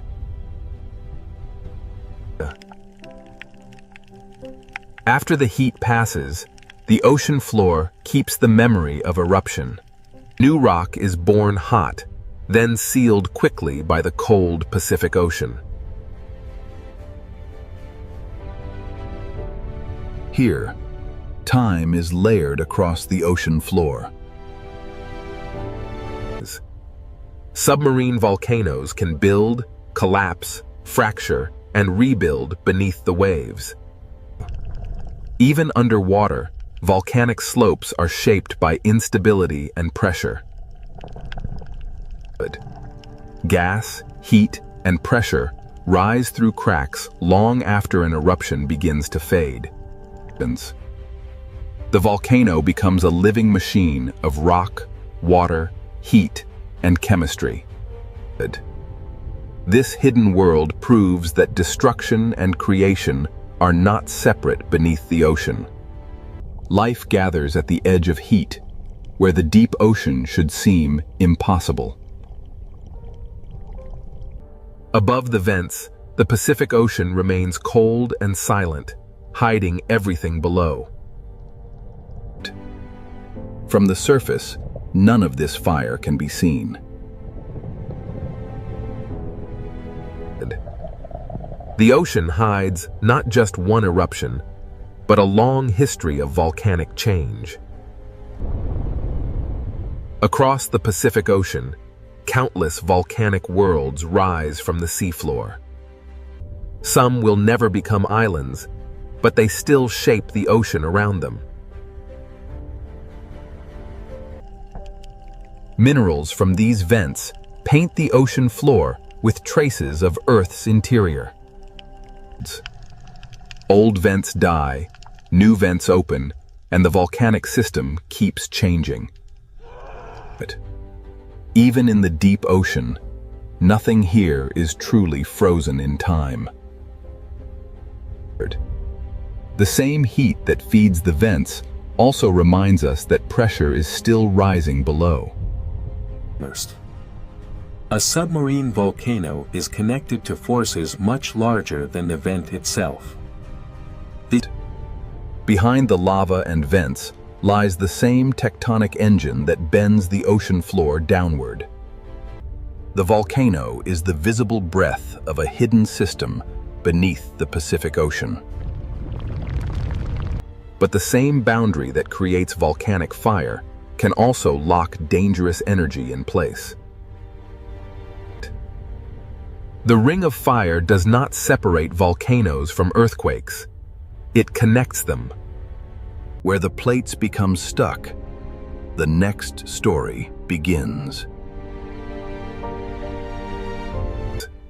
The hidden fire builds new worlds, but the locked boundary stores the power to shake them. In the next part, we enter the locked boundary, where a megathrust earthquake can begin. Here beneath the Pacific Ocean, the hidden fire gives way to a different kind of power.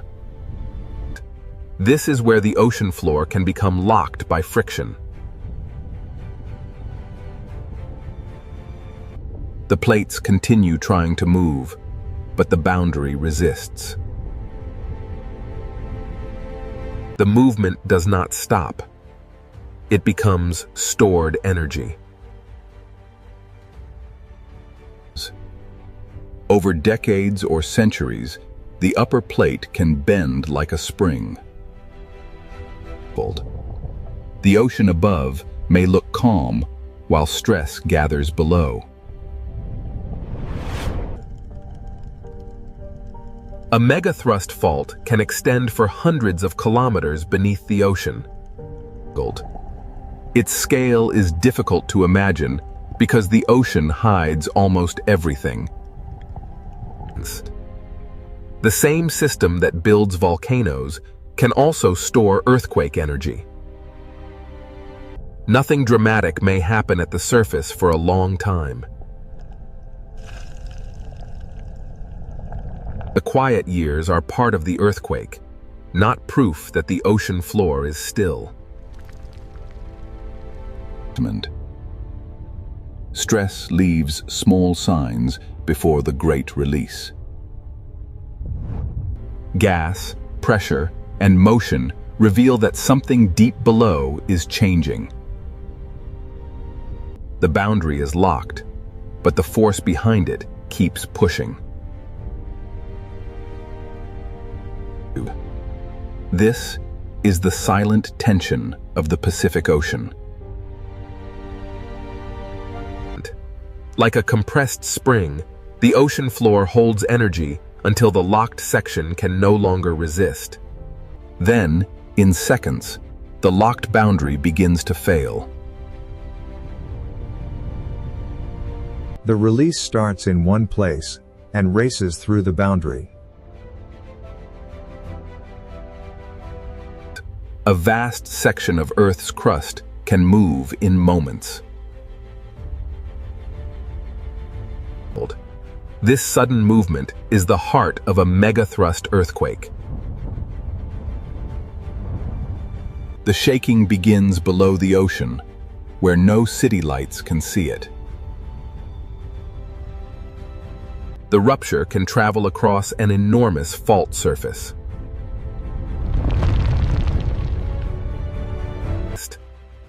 This is why the largest earthquakes on Earth are often born at subduction zones. When the ocean floor moves vertically, the water above cannot remain still. The earthquake changes the shape of the seabed in an instant. The first sign of danger is not always a giant wave, but a displacement of the entire ocean column. Far above, the ocean surface may still appear peaceful. But the source has already released energy into the sea. Not every part of the boundary moves the same way. After the main break, the ocean floor may continue adjusting.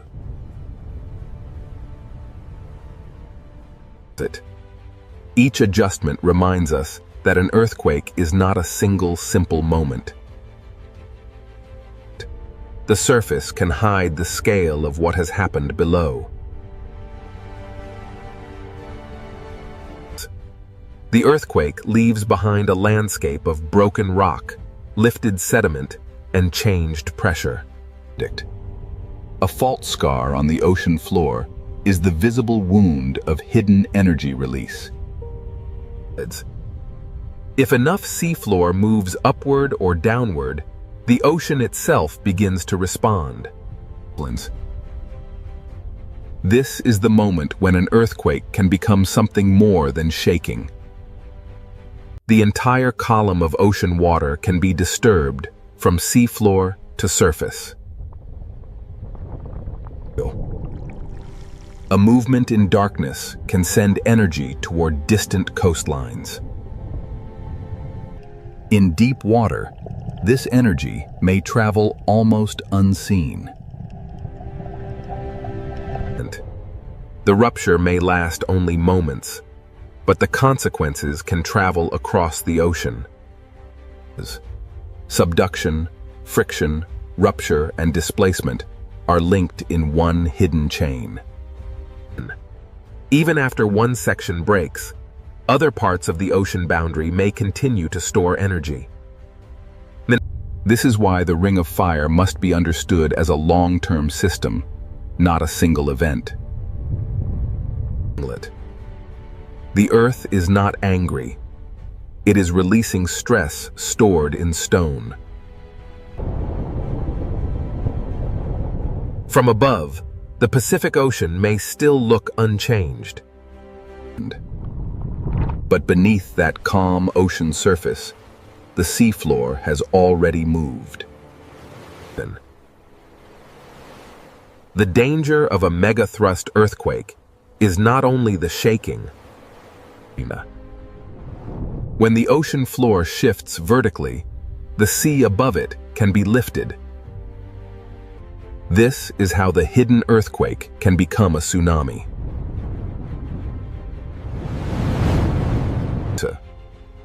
A tsunami begins not as a towering wave, but as the ocean being displaced. In deep water, the first movement may be almost impossible to see.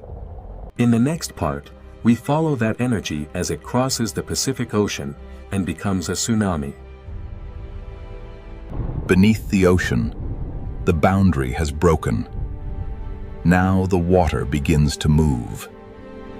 Beneath the Pacific Ocean, the boundary has broken, and now the water begins to move. A tsunami begins when the ocean floor moves and displaces the water above it. But this is not a wind wave. It is the movement of the ocean from bottom to surface. The entire ocean column is disturbed, and the energy begins to travel.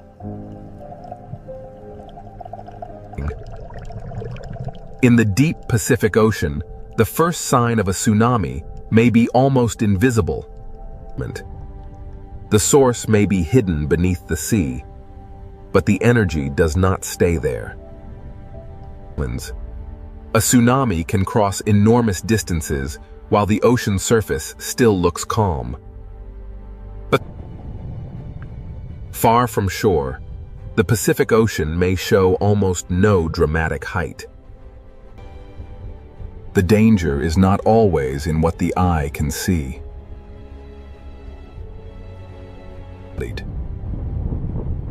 The wave is long, fast, and filled with energy.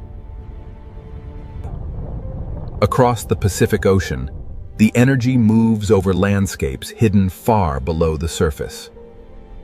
Even underwater mountains feel only a passing motion as the energy continues outward.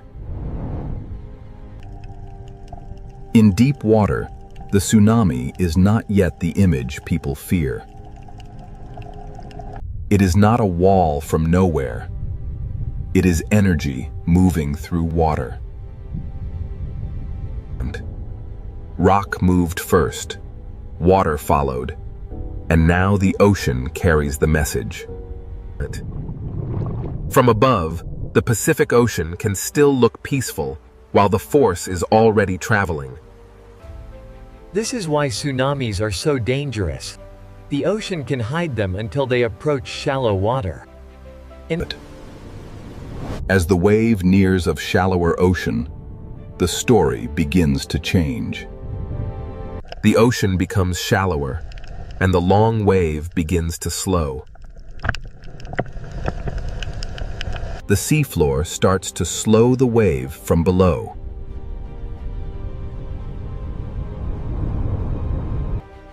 As the wave slows, its energy is squeezed into a smaller space. The hidden motion begins to grow into visible force. Near shore, the ocean floor feels the change first. The energy that was almost invisible in deep water now begins to rise. The ocean surface changes because the whole water mass is being forced upward. What was low and fast in deep water becomes higher and more dangerous near shore. A tsunami near shallow water is not just a wave. It is a moving mass of ocean. Sometimes the first warning is a strange retreat of the sea. When the ocean pulls away suddenly, it can be a sign that a stronger surge is coming. The ocean does not always announce danger with height. Sometimes it begins with motion. Then the sea returns with the energy gathered across the basin. The force is not only above the surface, it moves through the full depth of the water. This is why even a modest-looking tsunami can carry enormous power. Near shore, the Pacific Ocean can transform from calm surface into a relentless moving force. The source may be far away, but the result can arrive with little time to react. Below the surface, the tsunami is a current as much as a wave.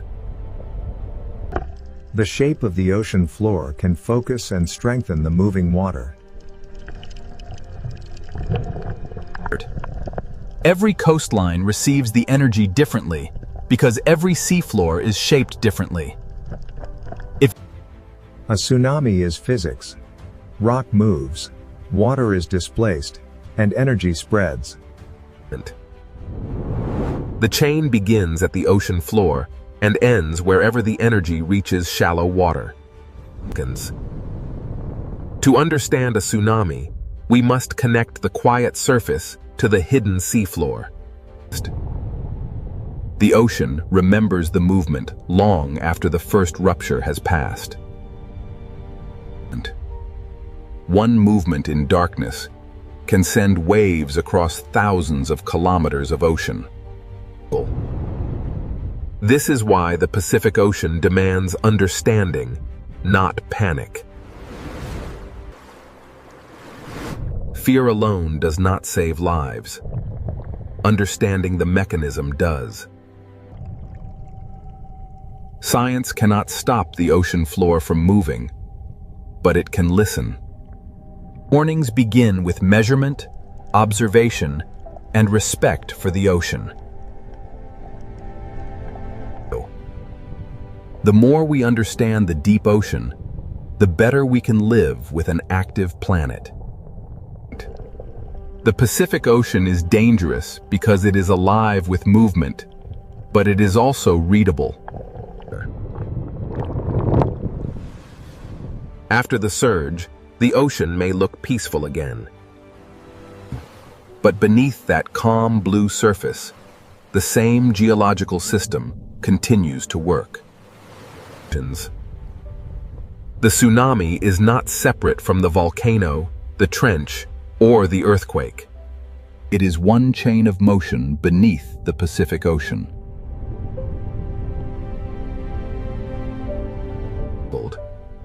Even after disturbance, the deep ocean continues to create life around heat. The same hidden forces that can threaten coastlines also build new worlds beneath the sea. The Ring of Fire is both warning and creation, danger and renewal. Here, life survives not by conquering the ocean, but by moving with its relentless forces. The same forces that sculpt these waves will soon carry the influence of Antarctica north, bringing with them the deep, cold breath of the ice. We are now entering the Drake Passage, the gateway to the frozen continent. Here, the ocean currents collide with the first signs of ice. Moving beyond the ice, the ocean reveals its power. And there, on the edge of the world, a shape unlike any cloud or wave beckons. As we push through the swirling mist of the Southern Ocean, the first signs of the Antarctic ice begin to emerge. Plunging beneath the surface reveals the true architects of this world. Immense ribbons of current flow across the seabed, moving mountains of ice unseen. Rising from the depths, the ocean reveals its true power. The living wind of the Drake Passage gives way to the silent majesty of Antarctic ice. Here, the Drake Passage reveals itself as a living system. We move now towards the story of the ice. Emerging from the mist of the violent Southern Ocean, the first giants appear. Blue and white sentinels, beginning their long voyage north. Emerging through the mist, the great glacier stands silent, a wall of frozen history while the dark waves crash below. Against these walls of blue ice, the waves of the Southern Ocean spend their fury, a timeless battle between water and frost. Antarctica holds its secrets in the ice, a vast, frozen memory, contrasted by the restless sea. Adrift in the formidable swells of the Drake Passage, this solitary iceberg begins its final voyage, a silent messenger from the deep south. Rising from the turbulent ocean, the iceberg's visible peak suggests the immense mass hidden beneath the waterline. Below the turbulent surface, the true scale of the iceberg is revealed, a colossal structure of ancient ice extending deep into the dark ocean abyss. Here, beneath the waves, the ancient ice begins its slow, inevitable return to the sea. Meltwater streams carry... Here, frozen land meets the moving sea. This quiet exchange of meltwater fundamentally alters the ocean's chemistry and currents.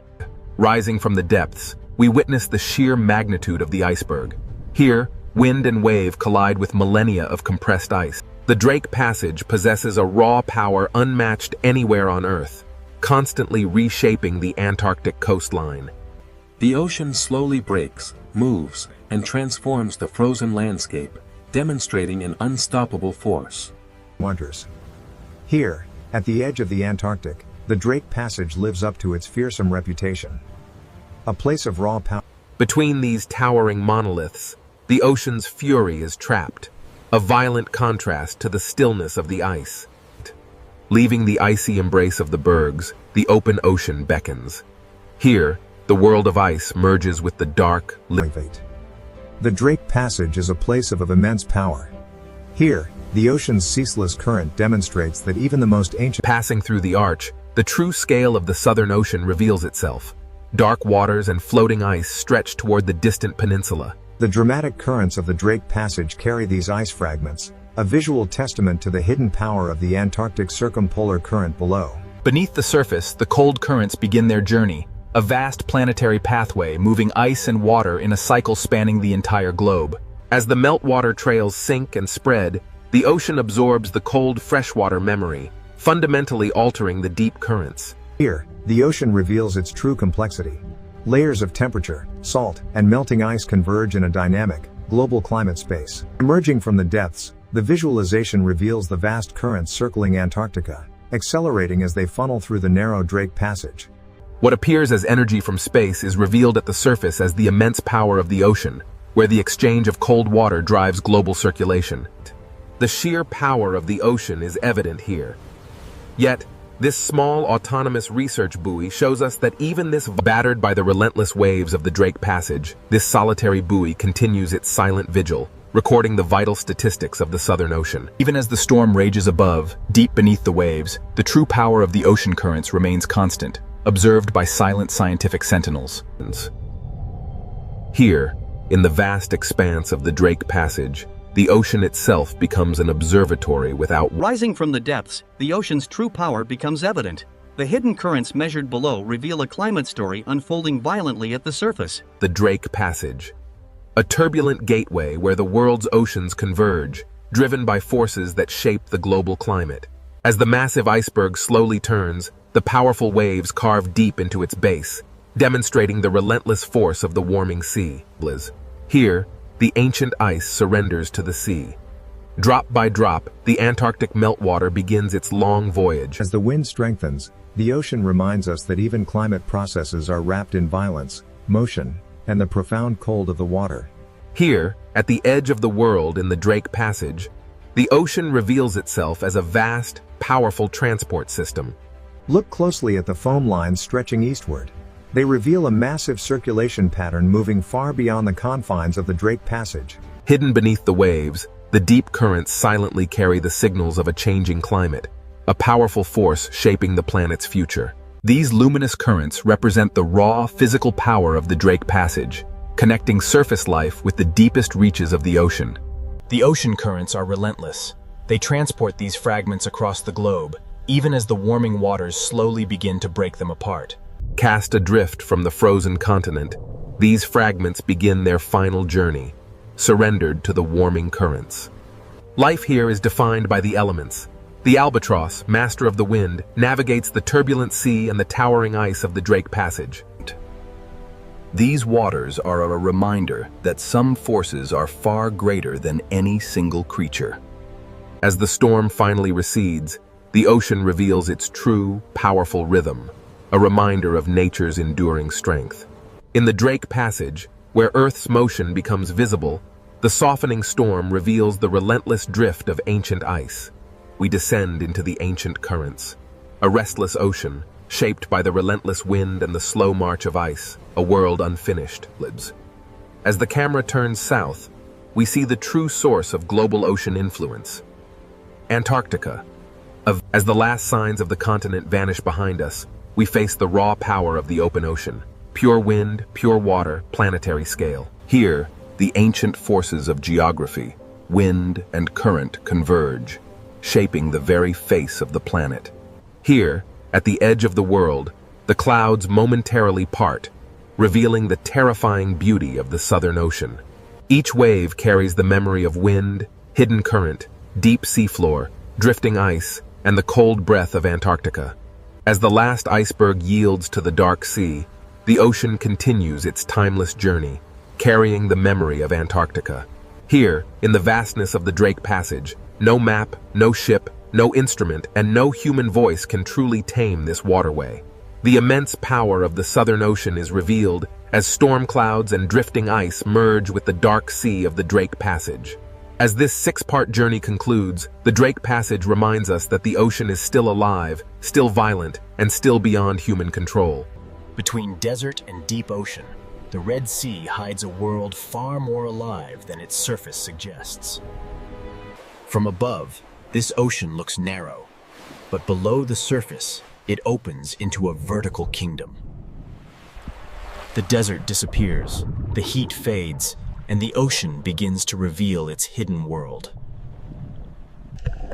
At first, the reef looks like paradise, a living ocean city filled with color, fish, and light. But this beauty is not peaceful in a simple way. Every fish here lives close to danger. In this ocean, coral is not only shelter, it is a maze where every path can become a trap. The Red Sea Ocean is a corridor of predators, where every layer has its own hunter. Beyond the reef edge, the ocean changes. The blue becomes deeper, quieter, and more dangerous. Hammerheads patrol the blue, reef sharks guard the walls, barracudas wait in the current, and silent hunters hide below. So who truly rules this narrow ocean corridor? The answer begins here. Inside, to understand who rules this ocean, we must begin with the reef, the living city where every hunt starts. For small fish, the reef is protection. But for predators, it is also a map. Every shape has meaning here. A narrow branch can save a fish, and a narrow passage can guide it toward danger. In this ocean, fear moves faster than teeth. One shadow can change the entire reef. The reef does not simply hold life, it organizes life, forcing fish, hunters, and currents into patterns. Even the open sand is part of the ocean's design. It looks empty, but hidden hunters may be waiting below. Power in the ocean does not always come from above. Sometimes it waits silently beneath the floor. The Red Sea Ocean is narrow from above, but underwater it rises in layers, and each layer has its own danger. Where the reef ends, the blue begins. And in that open ocean, a different kind of ruler moves. This is why the question is not only which creature is strongest. The real question is, which predator controls which layer of the ocean? Beyond the reef wall, the Red Sea Ocean opens into a deeper world, where distance itself becomes power. The hammerhead does not need to rush. Its shape alone tells every fish that the open ocean is not empty. Its strange head is not a mystery of design. It is a living sensor built to read the ocean. This predator connects layers, from coral walls to deeper water, from visible reef to hidden blue. The Red Sea Ocean is not only narrow, it is vertical, and the hammerhead uses that vertical world. Down here, the reef is no longer a city of color. It becomes a memory of light above the hunter. Its presence travels ahead of its body. The fish feel the pressure before the shadow fully arrives. The hammerhead may rule the blue edge, but the reef itself still protects those fast enough to read the warning. In this ocean corridor, even after the shadow leaves, the behavior of the reef has already changed. But the hammerhead does not rule the coral itself. Closer to the reef, another hunter keeps the ocean city alert. But the hammerhead does not rule the coral itself. Closer to the reef, another hunter keeps the ocean city alert. A reef shark does not need violence to command attention. Its patrol alone sends a warning through the ocean. Here, power is rhythm. The shark follows the wall, and the fish reshape themselves around its path. The reef gives fish places to hide, but it also gives predators routes to follow. A single shark can turn open water into risk, and a safe path into a difficult choice. Not every reef shark moves the same way. Some patrol the edge, while others wait inside the hidden architecture of coral. In the Red Sea Ocean, even a resting predator changes how fish use space. In shallower ocean light, another reef shark carries the same message. The open edge is never neutral. These sharks do not simply hunt fish. They shape the behavior of every fish that shares the reef. Reef sharks rule the patrol line, but above the coral and inside the current, another predator waits like a silver blade. Reef sharks rule the patrol line, but above the coral, another predator waits in perfect stillness. Barracuda do not command the ocean by size. They command it by timing, patience, and sudden speed. In this narrow ocean corridor, stillness can be more frightening than motion. One break in the pattern, and the quiet ocean becomes a chase. The reef saves some fish, but the open water always demands a price for hesitation. But not every hunter in the Red Sea Ocean needs speed. Some rule by waiting inside the reef itself. The grouper does not need the whole ocean. It only needs one cave, one ledge, and one careless fish. Below the reef, the ocean hides another kind of power, silent, flat, and almost impossible to see. The ray does not patrol the wall or chase through the current. It reads the ocean floor like a secret map. So who truly rules this narrow ocean corridor? The answer is not one creature. The Red Sea Ocean does not begin with predators alone.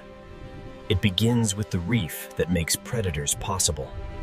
The Red Sea Ocean does not begin with predators alone. It begins with the reef that makes predators possible. A reef is a city built by living animals, filled with streets, rooms, tunnels, and hidden doors. Every narrow path can protect a fish, but every narrow path can also guide it toward danger. In this ocean, danger often arrives first as pressure, not as teeth. The reef creates choices, and in a predator's ocean, every choice has a cost. Grazing fish feed in the open, but they never forget the shelter behind them. Small fish survive by reading space, current, shadow, and distance to coral. A school can disappear into coral in a heartbeat, leaving the ocean above it silent. The reef protects life by hiding it, releasing it, and hiding it again. But the same shelter that protects prey can also conceal a hunter. Predators learn these paths because the reef teaches fish where they must pass. A gap that lasts only a second can become the most dangerous place in the ocean. Safety is never permanent here. It is borrowed from the shape of the reef. This is why the Red Sea Ocean feels larger than it looks. It is narrow, but it is layered. Between coral walls, even sand becomes part of the hunting system.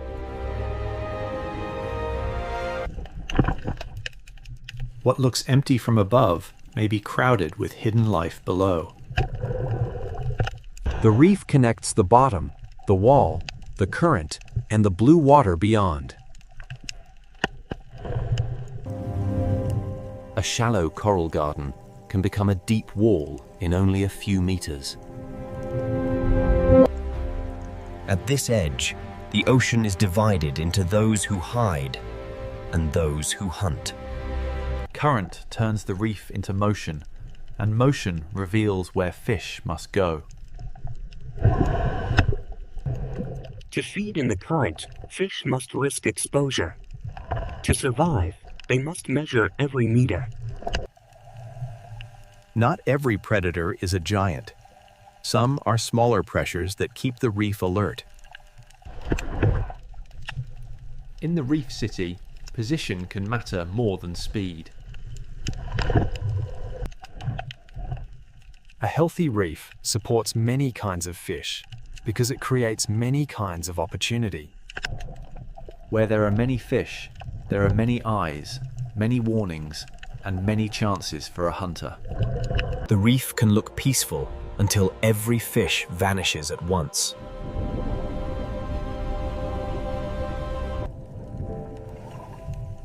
Survival here is a rhythm of leaving, hiding, and returning. The architecture of coral decides how the ocean moves. At the slope, the reef becomes a border between the crowded city and the unknown blue. The closer fish stay to structure, the more choices they have when danger arrives. The blue beyond the wall is not empty space. It is another hunting ground. This is the first lesson of the Red Sea Ocean. Predators are not separate from the reef. They are products of it. The reef keeps fish alert, and alert fish keep the entire ocean city moving. Every meal is a calculation. How far from shelter? How long in the open? How close to the current? The reef is not one solid wall. It is a network of safe zones divided by danger. Ambush does not need open space. It needs a place where prey must pass. Even one coral tower can contain many worlds: surface, shelter, shadow, and risk. The more complex the coral, the more complex the hunt becomes. A healthy reef creates density, and density brings both abundance and danger. Where current touches coral, food arrives, fish gather, and predators learn to wait. Where current touches coral, food arrives, fish gather, and predators learn to wait. Above the coral is opportunity. Inside the coral is safety. Between them is the risk that shapes every fish. The reef begins every hunt, but not every hunter stays inside it. The reef surface holds small fish, the caves hold patience, the sand holds secrets, and the blue holds distance. Where the wall ends, the reef stops controlling everything, and the open ocean begins to take over. This boundary is one of the Red Sea's most powerful places, where shelter ends and true open water begins. Beyond the reef, power belongs to animals that can read distance, depth, and current. And when the reef wall falls away, one of the Red Seer's most iconic shadows begins to appear. The reef has shown us where every hunt begins. Now the ocean will show us what moves beyond its walls. Beyond the reef, the Red Sea Ocean belongs to distance, depth, and shadows. The hammerhead is not a reef hunter. It is a reader of open ocean space. Its strange shape is not weakness. It is a tool built to sense the hidden signals of the ocean. Here, the coral city fades, and the ocean becomes a map of current, depth, and motion. The Red Sea is narrow from the sky, but underwater it falls into a vertical world. A predator that can move through depth has access to a larger world than a reef-bound hunter. This is the hammerhead's power. Not only strength, but access to many layers of the ocean. It follows invisible roads where current carries scent, movement, and the possibility of prey. The hammerhead does not need to enter the reef to make the reef feel watched.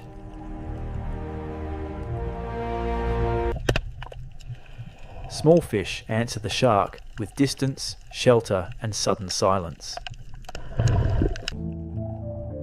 This is not the rule of constant attack. This is the rule of presence. Its body is built to search, to sense, and to move across ocean space with patience. Farther from coral, the ocean becomes less visible, but not less alive. Out here, the hunter belongs to the space between what can be seen and what can only be sensed. When it returns toward the reef, the ocean reacts before the shadow reaches the wall.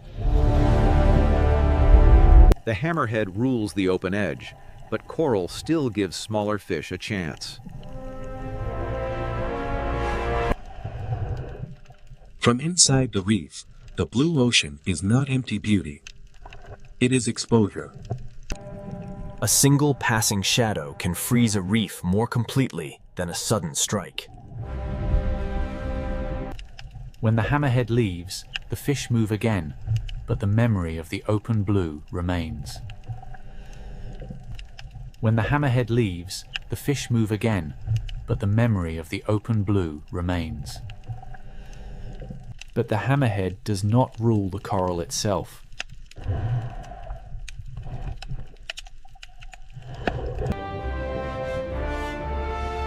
Closer to the reef, power moves in a different rhythm. Here, the reef shark becomes the moving pressure along the coral border.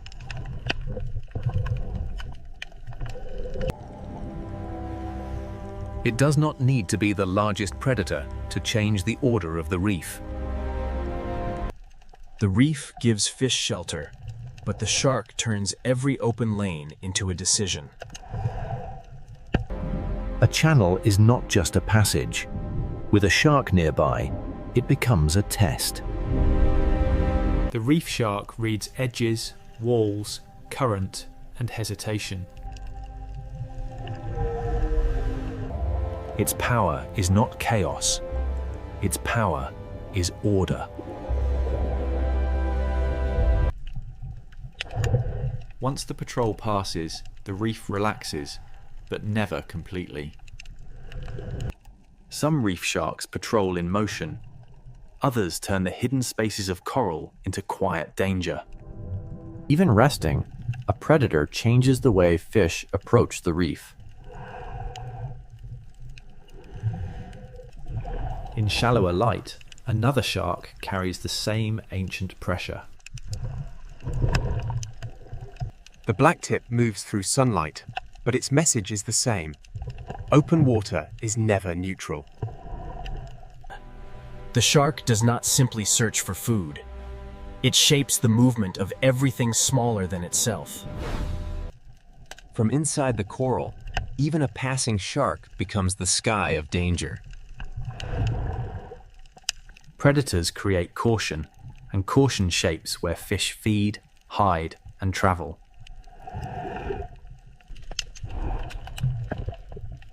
This is why reef sharks matter, even when they do not strike. Walls, channels, slopes, and currents give sharks edges to follow. The reef learns the rhythm of patrol, and every fish inside it learns to answer. Current brings information, and a shark knows how to read it.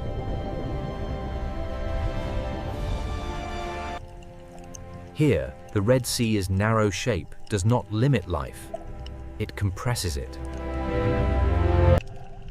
Reef sharks rule not by owning every space, but by making every space matter. But the patrol line is not the only zone of power. Above the coral, in the open lanes of the ocean current, another hunter waits for one perfect moment. The hammerhead rules the blue edge.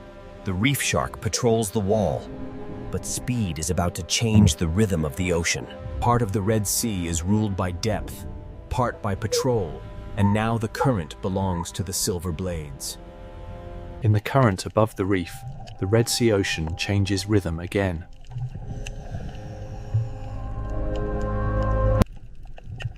Barracuda do not rule by size. They rule by stillness before speed. The ocean looks calm, but every fish beneath them is calculating distance to shelter. For prey, the reef is safety. For barracuda, the space just outside it is opportunity. A current can become a corridor, and a corridor can become a trap. One instant of hesitation, and still water becomes a chase. The reef saves the quick, but the open ocean punishes the separated. Barracuda power lives in contrast. Long patience, then one precise explosion of speed.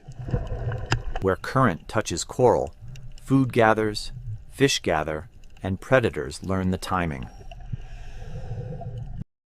The current feeds the reef, but it also exposes every fish that moves too far from shelter. In this layer of the ocean, power belongs to the animal that knows when not to move. A school survives by becoming one body, one turn, one warning. Barracuda do not chase chaos. They look for the one place where order breaks. A few meters of separation can turn a bright ocean lane into danger. Speed is not only movement, it is the ability to arrive before escape becomes possible. After every burst, the ocean returns to stillness, but every fish remembers the cost of drifting apart. The reef shark controls the wall, but barracuda control the open lane above it. Their bodies are built for clean acceleration, with no wasted movement and no warning. The barracuda waits like a blade, because the ocean will bring the moment to it. Around it, the reef moves, the fish move, the current moves. The hunter waits. The fish know the roof of the ocean can become a strike from above. In the Red Sea, the same current that brings food also brings risk. Barracuda are not the only fast hunters here. The current attracts many predators built for sudden pursuit. Trevally bring weight to speed, turning the open lane into a moving wall of pressure. Every fast predator makes the reef more valuable to the fish that can reach it. Here, speed has many shapes, each one reading the same current in a different way. The open lane rewards hunters that can cross distance before prey can organize. But among these fast hunters, barracuda remain the masters of the sudden moment. The reef creates the passage, the current sets the direction, and the barracuda waits where both become one. This is not random hunting.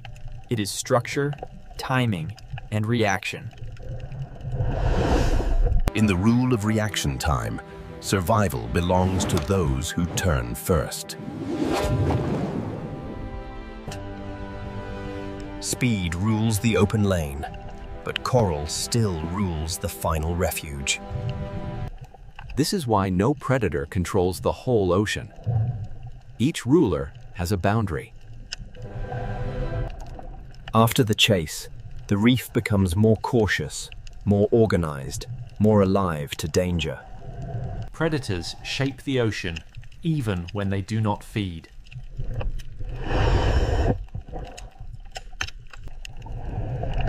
The map is not drawn in sand or stone.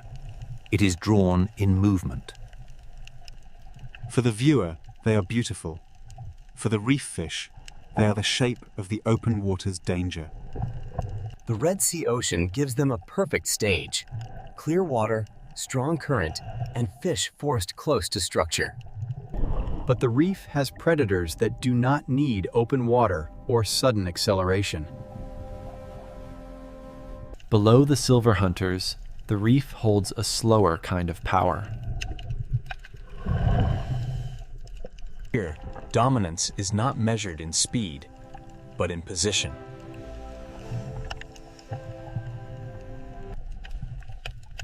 A cave can be shelter. It can also be a mouth in the architecture of the reef. After the speed of the current, the Red Sea Ocean now reveals the power of waiting. The current belongs to the silver blades, but the caves belong to hunters that never need to chase. To understand the next ruler of the Red Sea, we must leave speed behind and enter the shadows. In the next layer, the Red Sea Ocean will show us that silence can be just as dangerous as speed. Here, the Red Sea Ocean leaves speed behind and enters the kingdom of patience. The grouper does not need open ocean speed. It controls one place completely. Its greatest weapon is not only its body, it is position. The reef builds the stage, and the grouper chooses the best place on it. A predator does not need to strike to control the movement of fish. This is ownership through stillness, a small kingdom ruled by waiting. In the reef, the most dangerous distance can be the last few inches. A ledge is not just rock. It is a boundary between visibility and surprise. The Red Sea Reef is full of doors, but not every door leads to safety.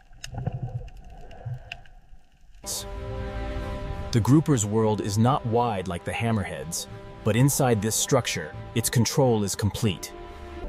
And in smaller cracks of the same ocean city, another hidden hunter waits. The moray does not need a wide territory. It turns a crack in the reef into danger. In this layer of the ocean, visibility belongs to prey, but concealment belongs to the hunter. The reef does not only create shelter for fish, it creates invisibility for predators. Every fish that passes this crack must decide how close is too close. Inside the reef, the ocean becomes a maze of safe routes and forbidden openings. Some predators dominate by making fish avoid spaces they cannot see into. The reef gives life many exits, but every exit opens into another risk. Grouper and moray share the same lesson. In the reef, structure can be stronger than speed. But not all hidden power waits inside the coral.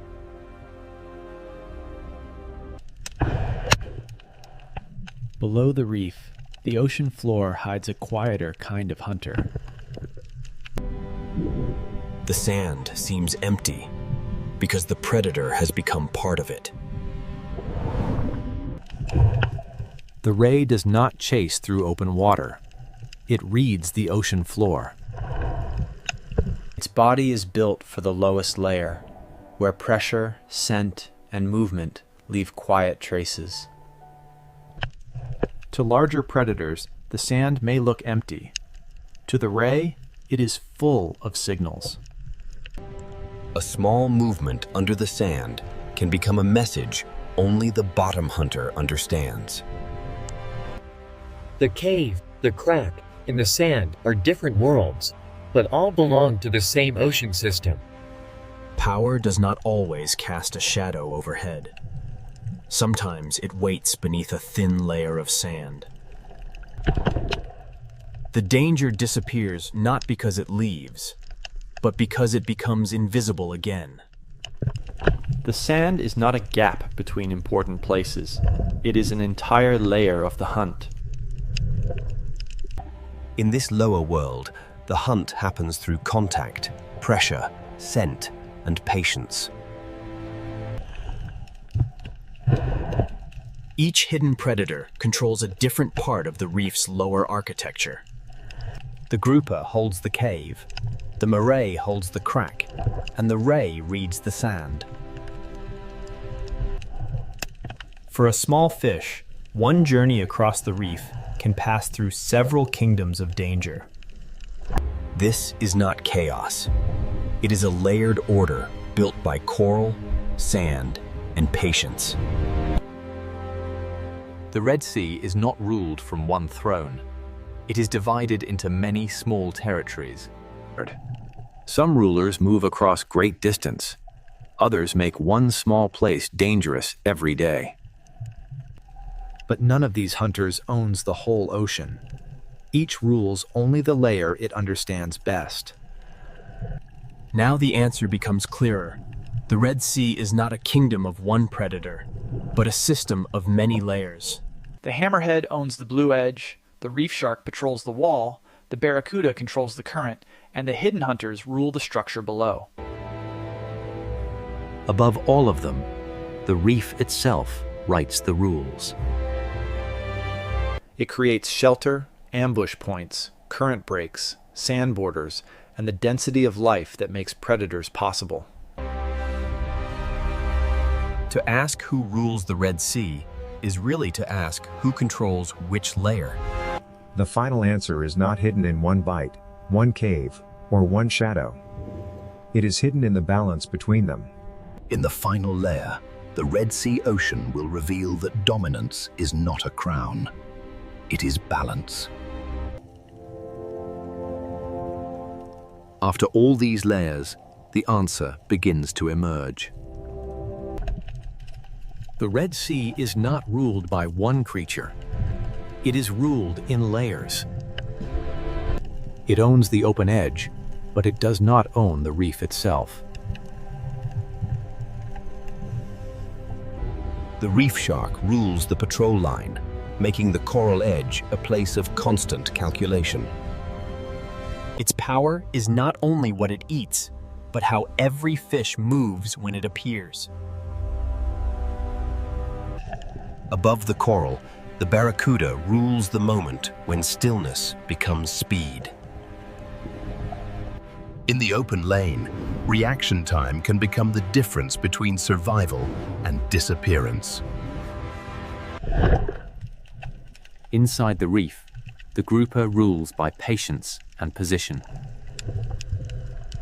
It does not need to cross the ocean. It makes one cave dangerous every day. The moray rules the cracks, where invisibility becomes control.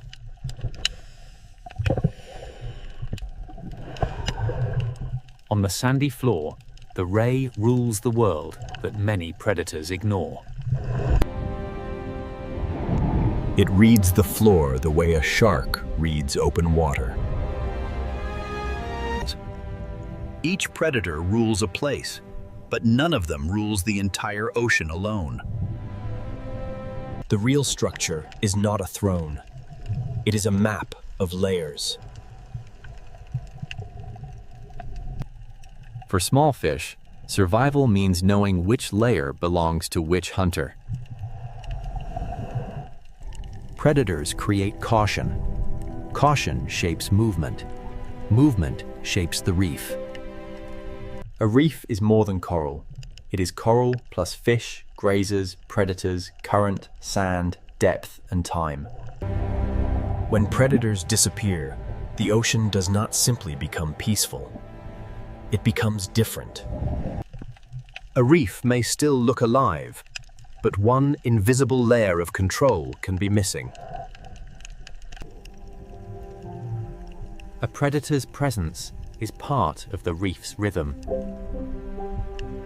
The grouper changes how fish use the cave.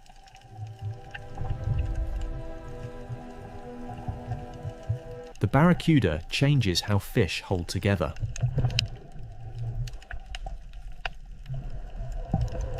The ray changes how life moves across the bottom.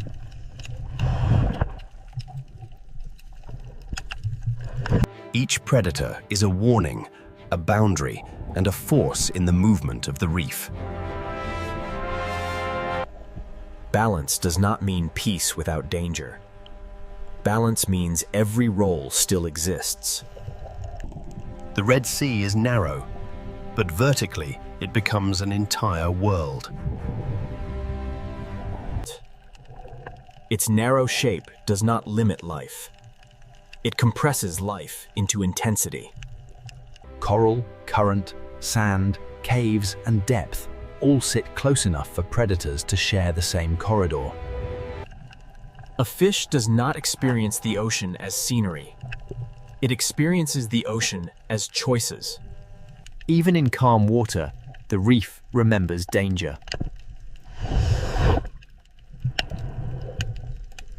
A hammerhead may own the blue edge.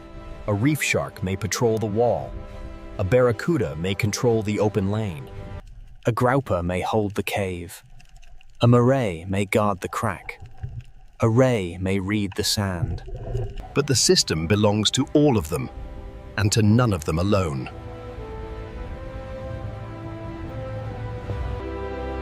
Above all predators, the reef itself rules the rules. It builds the shelters, the hunting lanes, the current breaks, and the density of life. Without the reef, the predators lose the structure that gives their power meaning. Without predators, the reef loses part of the pressure that keeps it dynamic. Caution shapes movement. Movement shapes feeding. Feeding shapes coral. Coral shapes shelter. And shelter shapes the next generation of reef life.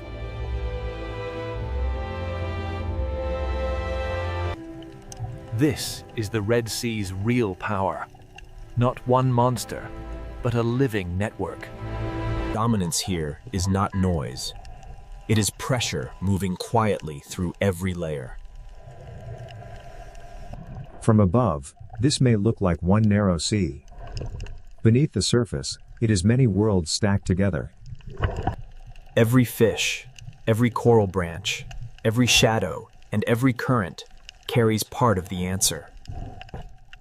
The question was never only who is strongest. The question was who belongs to which layer. The answer is not one king.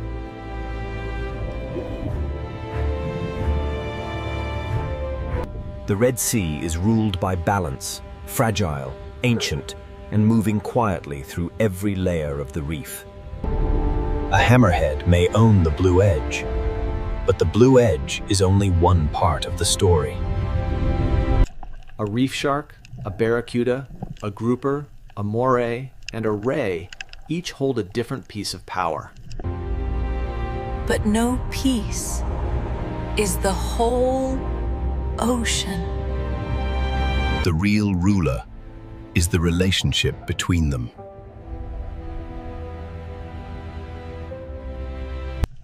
In a world so narrow, steep, and alive, dominance is not a crown. It is balance.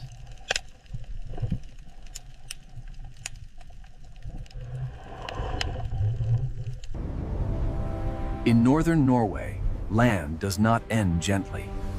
It breaks apart into fjords. Here, the ocean is not scenery. It is the force that decides where life can remain. The coast is shaped by wind, ice, and ocean, and every edge feels exposed to the next storm. In winter, the light can fade for weeks, and the ocean turns almost black beneath the Arctic sky. Small fishing villages cling to the ocean's edge, as if one more storm could pull the world into the dark water below. These houses do not stand apart from the ocean. They survive by staying close to it, and by respecting its power. The ocean gives fish movement, memory, and danger. It feeds the coast, then tests it without warning. This is not the soft coastline of a warm sea. It is a place of cold currents, rough weather, and sudden life. The ocean cuts into the land through fjords, carrying salt, cold, food, and the rhythm of survival. From above, the coast looks frozen and severe. But beneath the ocean's surface, nothing is still. The secret of this coast begins below the waves, where the ocean moves long before life becomes visible. Above the sea is wind and ice. Below the sea is current, darkness, and hidden energy. In this cold ocean, life begins quietly, almost invisibly, in the movement of water and light. The smallest life in the ocean prepares the way for fish, birds, whales, and people. When the ocean gathers enough food, small fish arrive, and the silence begins to change. A single fish is fragile, but in the ocean, thousands can move like one living body. The Arctic Ocean teaches life to move together, to read pressure, shadow, current, and danger. Above the sea, wings begin to gather. Below the sea, silver movement calls the coast awake. The birds read the ocean from above, searching for the first signs that fish have risen. Even the wind becomes part of life here, lifting wings above the restless ocean. The fjord looks silent from far away, but the ocean beneath it is beginning to concentrate life. Then, from the cold ocean, a breath appears, proof that giants have followed the fish. The ocean has sent a signal, and the largest hunters in these waters are beginning to answer. Nothing here is random. The ocean gathers prey, and every predator must arrive at the right moment. The same fish that shine beneath the sea also lift life into the sky. Here, ocean, mountain, bird, fish, whale, and village are not separate stories. They belong to one system. Northern Norway is alive because warm and cold meet at the edge of the ocean. The sea gives, and the sea tests. It opens the coast, then closes it with storm and ice. People do not conquer this ocean. They build beside it, waiting for weather, fish, and season to allow life forward. A harbor here is more than shelter. It is the thin line between the village and the open ocean. In winter, the ocean becomes a dark mirror, reflecting a sky that barely remembers the sun. Yet even in darkness, the sea keeps moving, carrying warmth from far beyond the frozen north. The first answer to this coast lies under the waves, where currents soften the Arctic edge. Warm Atlantic water pushes north into a polar world, and the ocean becomes a living boundary. Where ocean water mixes, nutrients rise. Where nutrients rise, the smallest life begins to bloom. Plankton feeds small life. Small life feeds fish. Fish will soon call the giants back into the ocean. Plankton feeds small life. Small life feeds fish. Fish will soon call the giants back into the ocean. Before the whales arrive, before the birds scream, the ocean gathers itself into one shining mass. The fjord becomes a stage, and the sea prepares the first great drama of winter. One breath appears, then another. The ocean has brought the hunters into the fjord. Orcas arrive with intelligence, patience, and the precision required by this unforgiving ocean. The fish tighten, the water changes, and the ocean begins to organize around the hunt. Above and below the sea surface, every movement is connected by the ocean. Then the larger giants rise, turning the cold ocean fjord into a place of sudden scale. In the darkest season, life does not disappear. In the ocean, it becomes concentrated. Northern Norway is not rich because it is easy. It is rich because the ocean gathers life where season and current align. But this is only the beginning. Beyond the fjords, the sea falls into deeper and stranger worlds. The same ocean that feeds fish and whales near the surface also opens into canyons of darkness below. To understand this coast, we must follow the ocean from current to fish, from fish to whale, and from whale to village. This is Norway at the edge of wind, ice, and ocean nigh. And the story begins with The story begins beneath the ocean, where a hidden current keeps this frozen coast alive. Northern Norway should feel locked in ice, yet the ocean refuses to become still. Far to the south, Atlantic water begins a long journey north, carrying heat into a polar world. This current does not make the Arctic warm, but it softens the edge enough for life to gather. Above the sea, winter is severe. Below the ocean surface, hidden warmth travels through the dark. The coast survives because the ocean is not one single body of water, but many forces meeting. Where Atlantic warmth meets Arctic cold, the ocean becomes dynamic, restless, and rich. Where Atlantic warmth meets Arctic cold, the ocean becomes dynamic, restless, and rich. When light returns after the long darkness, microscopic life begins to bloom. A bloom this small can change everything, because the entire visible drama begins with the invisible. Plankton feeds smaller animals, and those smaller animals become the first bridge toward fish.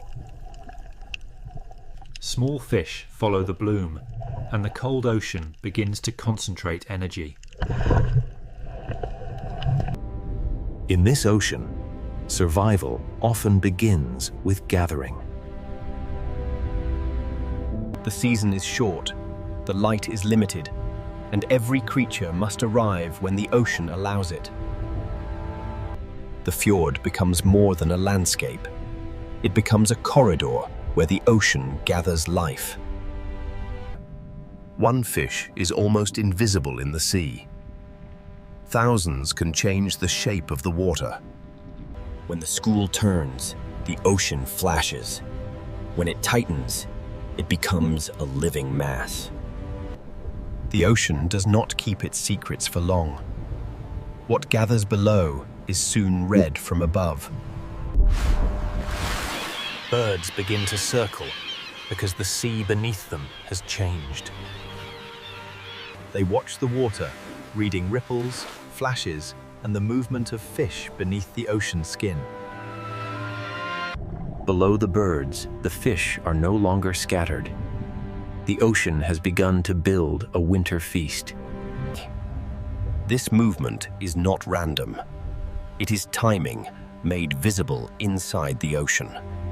Across the cold sea, scattered life begins to come together. In winter, abundance in the Arctic does not spread gently. It gathers in dense, fragile places. This is how the ocean turns invisible energy into visible life. Plankton becomes fish, fish becomes movement, and movement begins to call the giants of the sea. A fjord can shelter life, but it can also concentrate it until every predator notices. From above, the signs are small. A circle of birds, a change in the sea, a pulse beneath the surface. The land remains silent, but the ocean below it is full of decisions. Air and sea are linked by fish, and every wing above the water depends on what the ocean provides.